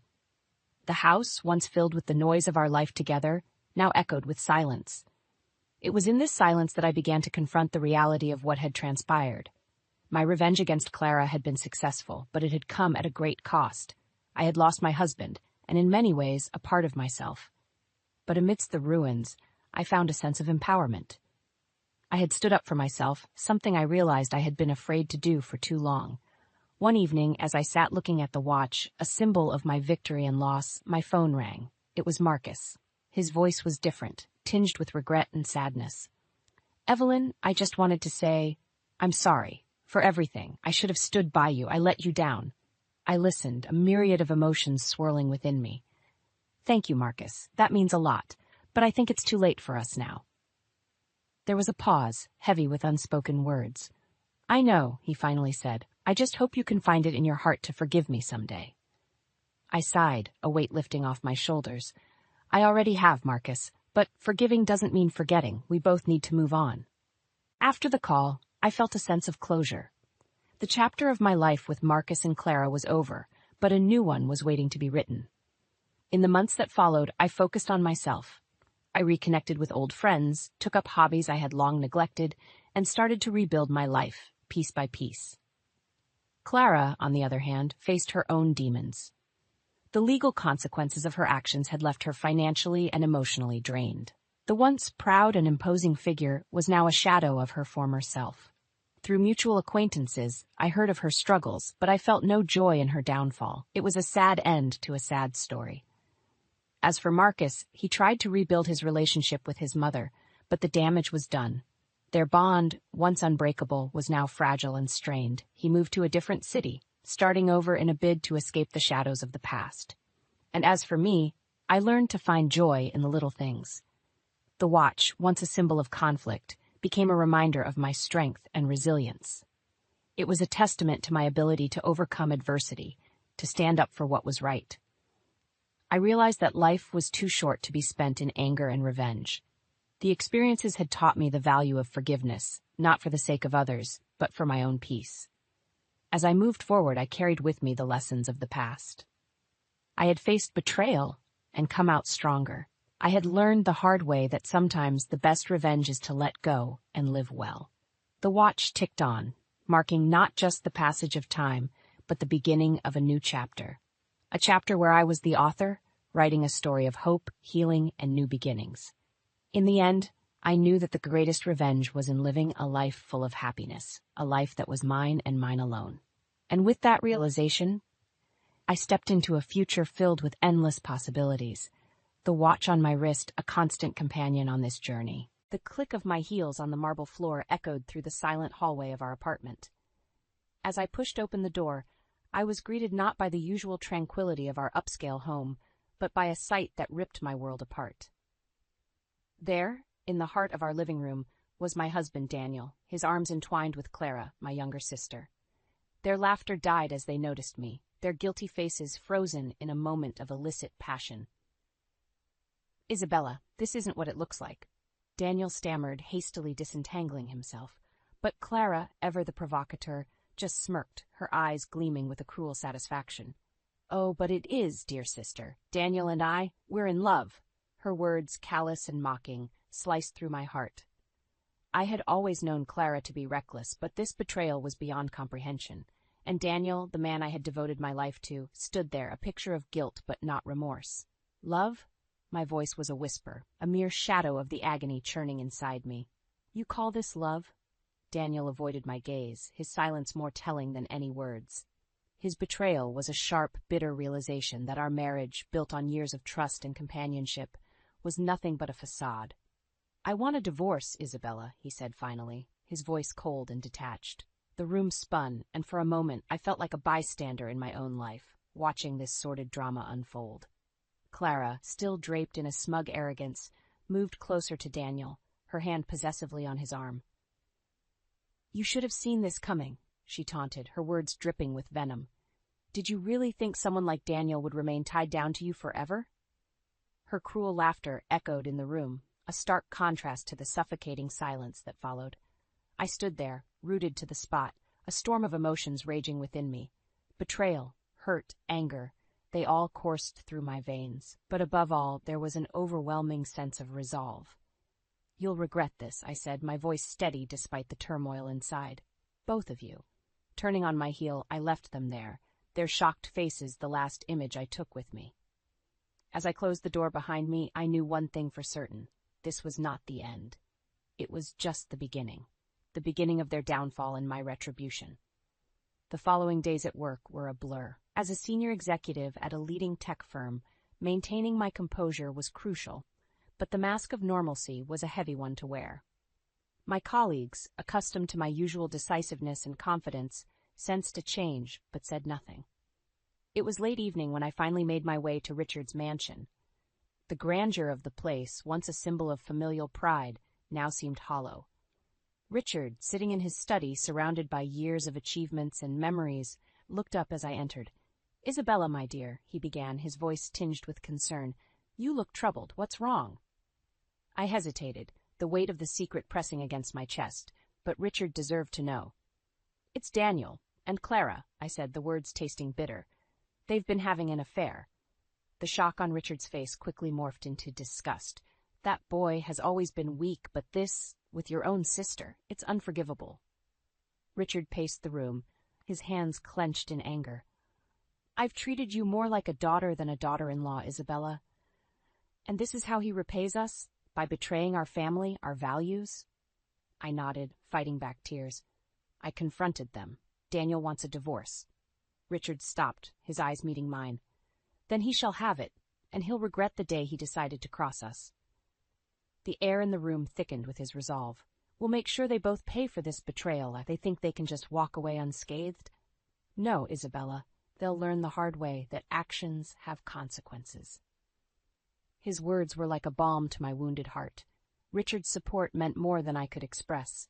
He wasn't just my father-in-law. He had been a mentor, a guide, and now my ally in seeking justice. "I'll stand by you, Isabella," Richard declared, his voice firm. "We'll plot our next steps carefully. They won't see it coming." As I left his mansion that night, a sense of determination settled within me. Clara and Daniel had awakened a storm, and I was ready to harness its fury. The path ahead was clear. It was time for retribution. The news of Richard's sudden passing came as a shock. The man who had been a pillar of strength and resolve in my life was gone. As I stood in his grand yet now somber mansion, the weight of his absence was palpable. Days passed in a blur of funeral arrangements and condolences. Amidst the grief, I was acutely aware of the impending confrontation with Daniel and Clara. They would undoubtedly come, drawn by the scent of wealth and inheritance. And they did. The day of the reading of the will, they arrived together, their arrogance barely concealed beneath a thin veil of mourning. Clara's eyes were calculating, glancing around the room as if already assessing her share of the riches. Daniel, on the other hand, tried to maintain a somber facade, but his impatience was evident. As Richard's attorney began reading the will, the room was enveloped in a tense silence. I could feel Daniel and Clara's anticipation, their smug confidence that they would soon be bathing in luxury and wealth. But the words that followed shattered their illusions. "To my beloved daughter-in-law, Isabella, I leave my entire estate, including my shares in the company." The attorney's voice faded into the background as I watched the color drain from Daniel and Clara's faces. They were in disbelief, their eyes wide and mouths agape. Daniel was the first to break the silence. This must be some mistake," he stammered, his voice a mix of confusion and anger. Clara, meanwhile, turned to me, her eyes flashing with fury. "You manipulated him. You planned this all along." I remained calm, meeting her gaze steadily. "Richard made his decisions based on his values and principles, something you both clearly know nothing about." The attorney continued, outlining the extensive assets and responsibilities now entrusted to me. With each word, Clara's rage grew, while Daniel's face became a mask of defeated greed. As the meeting concluded, Clara approached me, her voice dripping with venom. "You think you've won, Isabella? This isn't over." I faced her, my resolve unwavering. "It's over for you and Daniel. You've made your bed, and now you must lie in it." With that, I left them standing amidst the ruins of their greed and betrayal, stepping into my new role with a sense of purpose and determination. Richard's legacy was now in my hands, and I was ready to uphold it with honor and justice. In the solitude of my office, memories flooded my mind. I recalled the early days with Daniel, filled with promise and affection. We were the ideal match, the ambitious executive and the charming up-and-coming businessman. Yet, beneath the surface, there were signs I had chosen to ignore. Daniel had a way of making me feel like I was the only person in the world, yet there were moments, subtle and fleeting, where his attention would waver, his gaze distant. I brushed these aside, attributing them to the stresses of his career. Clara was always the wild card in our family. Vibrant and impulsive, she lived life without boundaries or consequences. Our parents often turned a blind eye to her escapades, leaving me to be the voice of reason. It created a rift between us, one that only widened with time. As I sat there lost in thought, the door to my office opened. It was Daniel, his face a mix of anger and desperation. "Isabella, we need to talk," he said, closing the door behind him. I looked up, my expression calm. "What is there to talk about, Daniel? Everything has been said." He paced the room, his hands running through his hair. "This is insane. You can't just take everything. It's not fair." "Fair," I echoed, my voice rising. "Was it fair to betray me with my own sister? Was it fair to shatter our marriage for a fling?" Daniel stopped, the reality of his actions finally seeming to dawn on him. "Isabella, I made a mistake." "A mistake," I scoffed. "No, Daniel, what you did was a choice, and now you must live with the consequences." He looked defeated, the arrogance that had once defined him now replaced by a sense of loss. "What will you do now?" he asked, a hint of fear in his voice. "I will lead Richard's company as he wished." "And you, Daniel, you will have to find your own way," I said firmly. "And Clara?" he asked, almost as an afterthought. "Clara will have to learn to stand on her own, without relying on others to clean up her messes," I replied. As Daniel left my office, the gravity of the situation seemed to weigh him down. I turned back to the window, looking out at the city skyline. This was no longer about revenge. It was about justice and upholding Richard's legacy. The day of the will reading was marked by an electric atmosphere, charged with anticipation and dread. The opulent room, once a place of family gatherings, now served as the stage for the final act of Richard's legacy. As Richard's lawyer began to read the will, I watched Daniel and Clara from across the room. Their faces, once smug, now bore expressions of uncertainty. They had come expecting to inherit a fortune, but the reality was about to hit them like a tidal wave.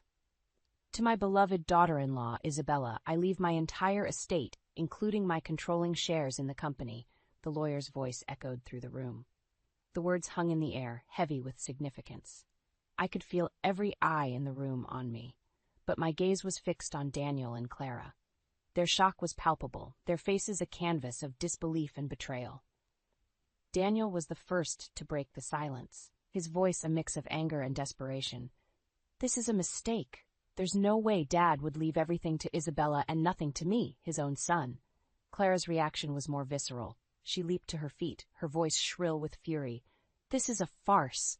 Isabella must have manipulated him, poisoned his mind against us." But the lawyer continued, unfazed by their outbursts. Richard made his wishes very clear. He saw in Isabella a strength and a capability that he felt were lacking in his own son. He believed she would carry on his legacy with integrity and honor. The room fell into a stunned silence, the weight of Richard's words settling over us. I looked at Daniel and Clara, their faces now etched with the reality of their situation. They had lost everything in their pursuit of greed and betrayal. As the meeting concluded, Daniel approached me. His demeanor changed from anger to something akin to desperation. "Isabella, please, there must be something you can do. You can't just leave us with nothing." I met his gaze, my resolve firm. "You made your choices, Daniel. Now, You must live with the consequences." With that, I turned away, leaving Daniel and Clara to grapple with the fallout of their actions. I stepped out of the room, a sense of duty and determination guiding my steps. Richard's legacy was now my responsibility, and I was ready to rise to the challenge. In the weeks following the will reading, I took the reins of Richard's company with a determination to honor his legacy. Meanwhile, Daniel and Clara's descent was a spectacle marked by their own doing. I heard whispers of their struggles. Daniel, who had never managed his finances independently, found himself drowning in debts. Clara, deprived of her luxurious lifestyle, was a shadow of her former self. The siblings who once thought themselves invincible were now grappling with the harsh realities of their choices. One afternoon, as I was reviewing company files, my assistant informed me that Clara was here to see me. "She seems distraught," he said cautiously. I instructed him to let her in. The door opened and Clara entered, her appearance a stark contrast to the glamorous figure she once was. Her eyes, once bright with mischief, were now dulled by desperation. "Isabella, you have to help me," she pleaded, her voice trembling. "I've lost everything. I have nowhere to go." I looked at her, remembering the sister I once knew, now reduced to this pitiful state. "Clara, you chose this path when you betrayed me, when you betrayed our family." "But I'm your sister," she cried, her tears failing to move me. "Family is supposed to help each other." "A sister doesn't steal her sibling's husband. You destroyed our family, Clara," I said, my voice steady despite the turmoil inside me. Clara's desperation turned to anger. "So, this is it? You're going to just sit there in your ivory tower and watch me suffer?" "You made your bed, Clara. It's time you lie in it," I replied, my tone final. She left my office in a huff, her footsteps echoing with defeat. I turned back to my work, knowing that this was just the beginning of their retribution. Daniel and Clara had sown the seeds of their destruction, and now they were reaping the bitter harvest. As I worked late into the evening, I realized that this was more than revenge. It was a lesson in responsibility and consequences. Daniel and Clara's downfall served as a stark reminder of the price of greed and betrayal. As the new head of Richard's company, I had the dual task of steering it towards greater heights and dealing with the fallout from Daniel and Clara's actions. It was during a late-night work session that Daniel unexpectedly appeared at my office. He was a shadow of the man I once knew. Gone was the confident, charming businessman, replaced by a figure of desperation and defeat. "Isabella, you've won," he began, his voice lacking its usual assertiveness. "You have everything, the company, the wealth, but at what cost?" I regarded him coolly. "The cost was determined by your actions, Daniel. You chose your path." He sighed, a sound of a man burdened with regret. "I never thought it would come to this. Losing everything, being shunned by everyone, it's more than I can bear." "And yet, you thought betraying me would have no consequences?" I replied, my voice tinged with a mix of incredulity and disdain. Daniel's gaze fell to the floor. "I was a fool, blinded by I don't even know what. Clara was a mistake, a terrible, costly mistake." I couldn't help but feel a twinge of vindication at his admission. "Mistakes have consequences, Daniel. You're living them now." He looked up, a flicker of the old Daniel in his eyes. "Is there no chance for redemption? No way to make amends?" I leaned back in my chair, considering his words. "Redemption isn't given, Daniel. It's earned. And as for amends, your actions have caused irreparable damage." Daniel nodded, accepting the harsh truth. "I understand. I hope one day you can find it in your heart to forgive me." With that, he left, his departure as silent as his entrance. I sat there, contemplating the twisted road that had led us here. Daniel and Clara's downfall was a harsh reminder of the consequences of betrayal. In the weeks that followed, the company flourished under my leadership. I was determined to build a legacy that Richard would be proud of, a legacy rooted in integrity and hard work. As I looked out over the city from my office window, I realized that this was where I belonged. In the midst of challenges and triumphs, leading a company that had become my own. The betrayal and pain were behind me, and ahead was a path of strength and success. The grand hall of the company headquarters was abuzz with activity, preparations underway for the annual gala. It was a celebration of our achievements, and as the new CEO, I felt a profound sense of accomplishment. This was a testament not just to my leadership, but to the resilience and dedication of our entire team. As I mingled with the guests, my thoughts drifted to Daniel and Clara. Their fall from grace was complete. Daniel, having lost his entitlements, struggled to find his footing in a world that no longer catered to his whims. Clara, her charms faded, found herself facing the harsh realities of a life built on manipulation and deceit. Their story served as a cautionary tale within our social circles, a stark reminder of the consequences of greed and betrayal. Yet, as I observed the people around me celebrating our success, I realized that my focus had shifted. It was no longer about Daniel and Clara's downfall, but about the future we were building. The evening progressed with toasts and accolades, my team lauding the company's new direction and the fresh perspective I brought. Amidst the applause and congratulations, I felt a sense of peace. I had navigated the storm of betrayal and emerged stronger, more determined. Later, as I stood alone on the balcony overlooking the city lights, I reflected on the journey. The pain of Daniel and Clara's betrayal seemed a distant memory, a chapter in my life that had closed. In its place was a newfound strength and a clear vision for the future. Richard's legacy was secure, and under my stewardship, the company was reaching new heights. I had found my calling, not in the shadows of a marriage marred by deceit, but in the halls of corporate strategy and leadership. As the night drew to a close, I realized that this was just the beginning.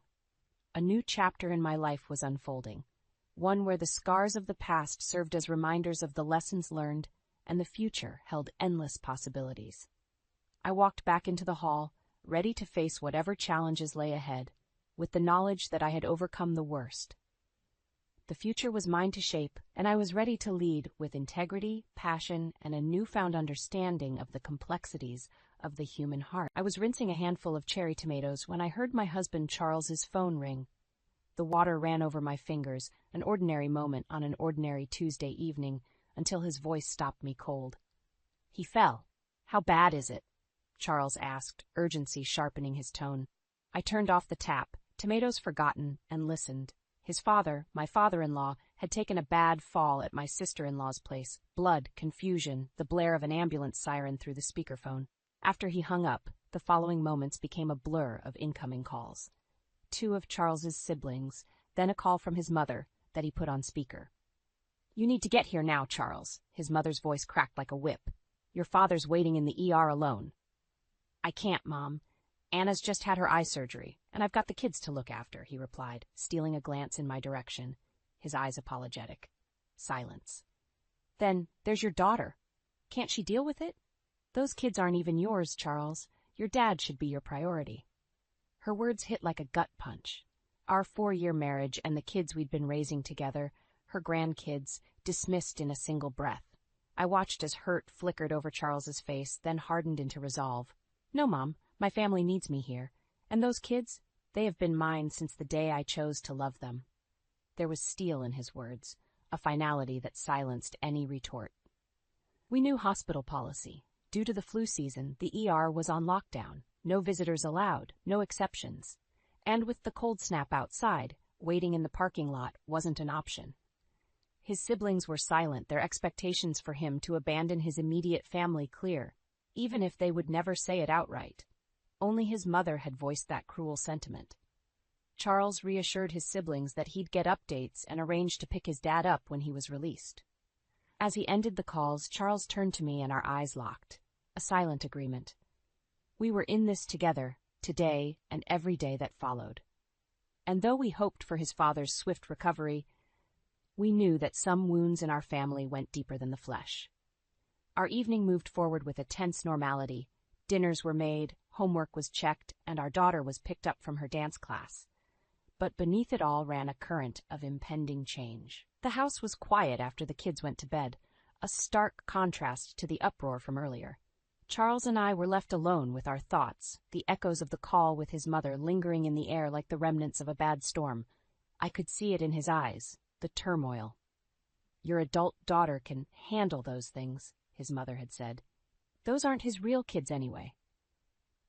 The words hung heavy between us, a spectral presence at our kitchen table. Sitting across from him, I braced myself for the conversation. "Charles," I began, my voice steady though my hands were not. What she said about the kids. He ran a hand through his hair, a gesture of frustration and fatigue. She's always been tough, you know that. But this, she crossed a line tonight. Your face when she said it, I murmured, recalling the pained expression that had flashed across his face. I've never seen you look like that before. Charles's gaze met mine, a silent storm behind his eyes. Anna, I don't care what she thinks. My dad's fall doesn't change the fact that our family comes first. Those kids, our kids, they matter more to me than her approval. But family is supposed to be there for each other, I countered, the advocate for reconciliation, even as my own heart balked at the coldness we'd been served. You're right, but family doesn't just mean blood, he responded firmly. Family means the people you choose to stand by, no matter what, the ones you sacrifice for, love, and protect. She may not see you and the kids as her family, but I do. That's all that matters. In that moment, I saw my husband not just as the man I loved, but as the pillar he truly was. Faced with the unthinkable, the stark dismissal from his own mother of the family he cherished, he stood unwavering. Silence settled as we took comfort in the strength of our bond, one his mother's words couldn't shake. We had each other, and we had our children, our family, built not on blood but on love and choice. I watched as Charles checked his phone again for any updates. His father was still being observed, now resting after receiving stitches for the gash on his head.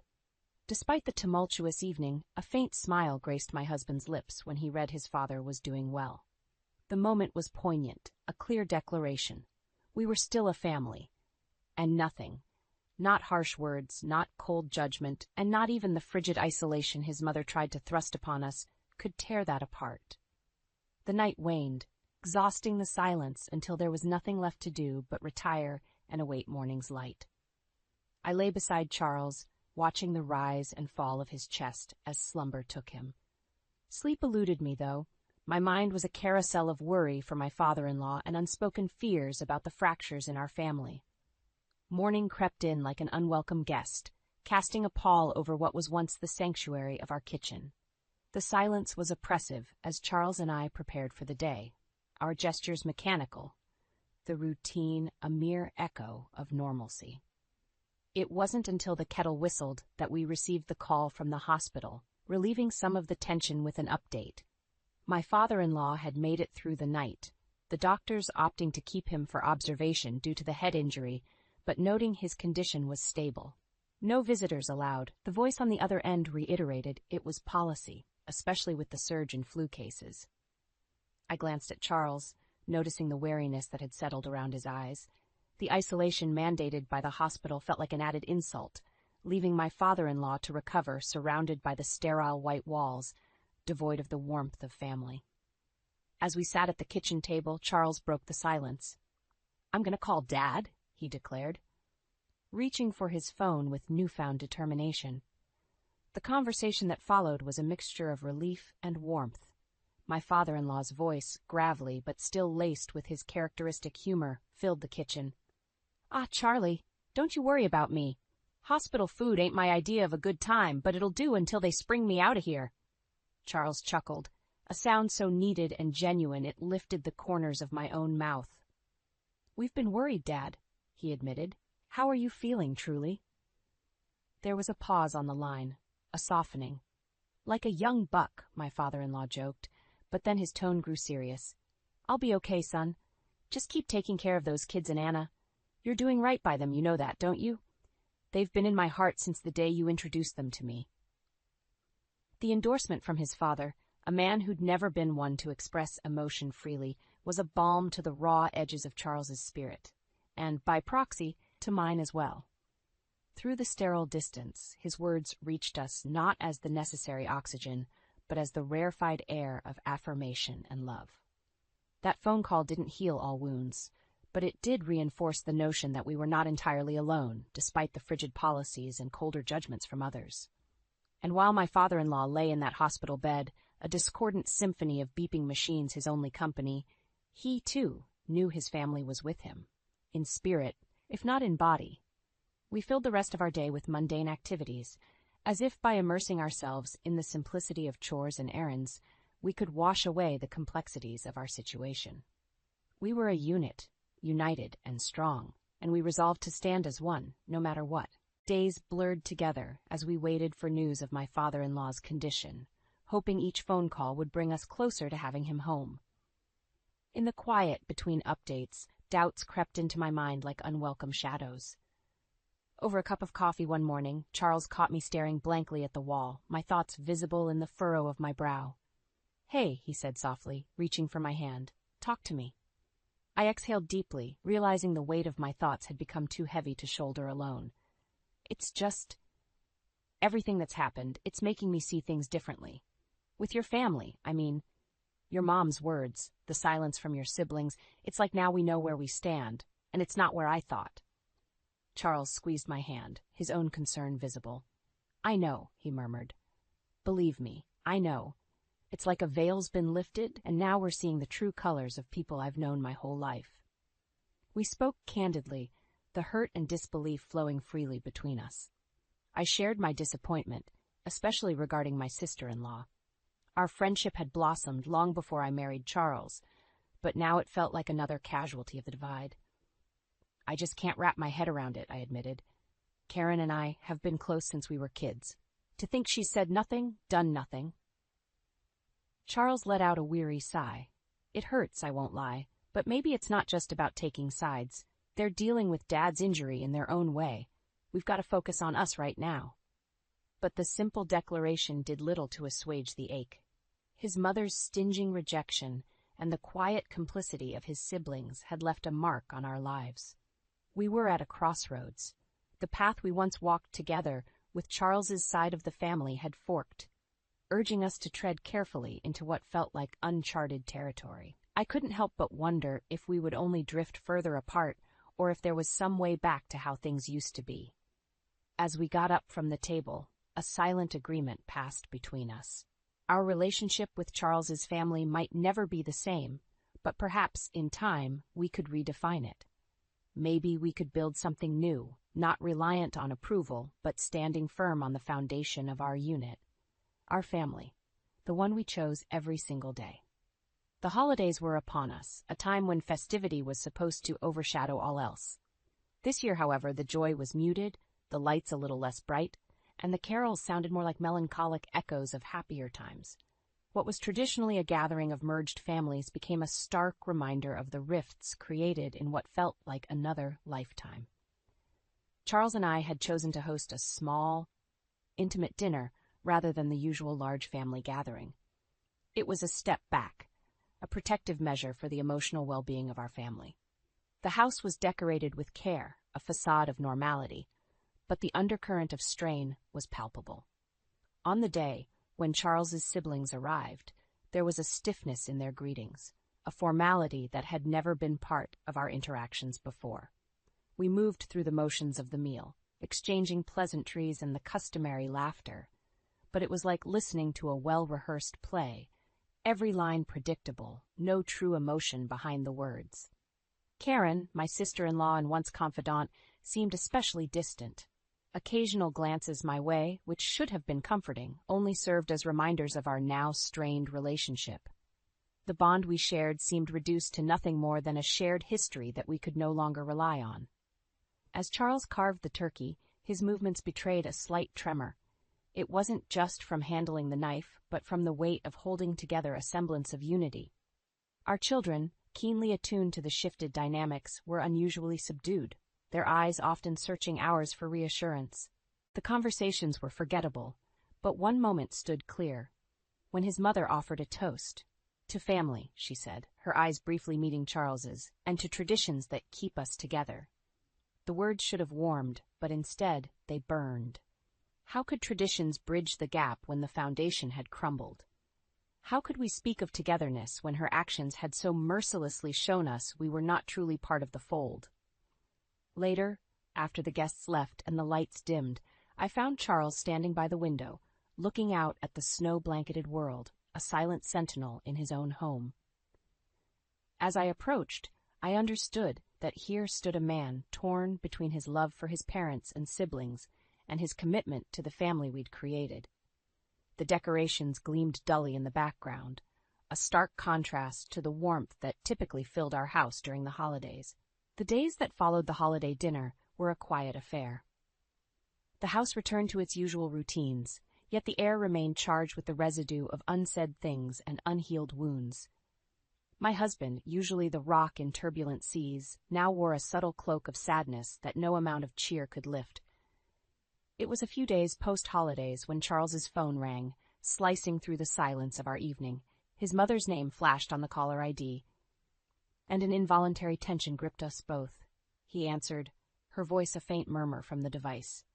The conversation was brief, her tone softer, perhaps chastened by the seasoned spirit or the echo of her own words. "I've been thinking a lot," she had said. "I was out of line, Charles. I'm sorry." An apology so sought after now didn't carry the relief one would expect. I watched as Charles responded, his words measured. "Thanks, Mom, we just need some time, that's all." After he hung up, the space between us felt like a chasm that had suddenly shrunk. "She apologized," he said, almost to himself, as if testing the reality of what had occurred. We both knew it wasn't enough to erase the hurt, but it was a start. A door creaking open when we thought it might remain closed. It was clear that while his mother's words did not undo the damage that had been done, they laid the first stone on the pathway to rebuilding. Yet, the apology from his mother wasn't the only one we received. Karen, too, reached out, her message a mix of apology and explanation, a tentative offer to restore what had been broken down. It was my turn to sit with the words, weighing the possibility of a renewed friendship against the pain of betrayal. As the end of the year approached, we found ourselves in a reflective mood. Charles and I discussed long into the night what these gestures meant and how we should respond. The consensus was a cautious one, welcoming the chance to move forward, but with an understanding that our first commitment was to protect our family. The dynamics within the larger family had shifted, but we realized that it was within our power to shape how we let those changes affect us. Forgiveness was on the horizon, perhaps not immediate, but possible with time and genuine effort. Resolutions were made, not the New Year kind, but the kind that are etched into the framework of a family's principles. We resolved to let down our guard, but not our defenses, to approach with an open heart, but not with forgetfulness. And above all else, to ensure that the love within our walls was enough to sustain us through whatever lay beyond. Our story didn't end with the dropping of the ball or the stroke of midnight. It merely marked the beginning of a new chapter, one where the revelations of old wounds could guide the healing process. It promised a journey, not free from obstacles, but one we were ready to face as a family united.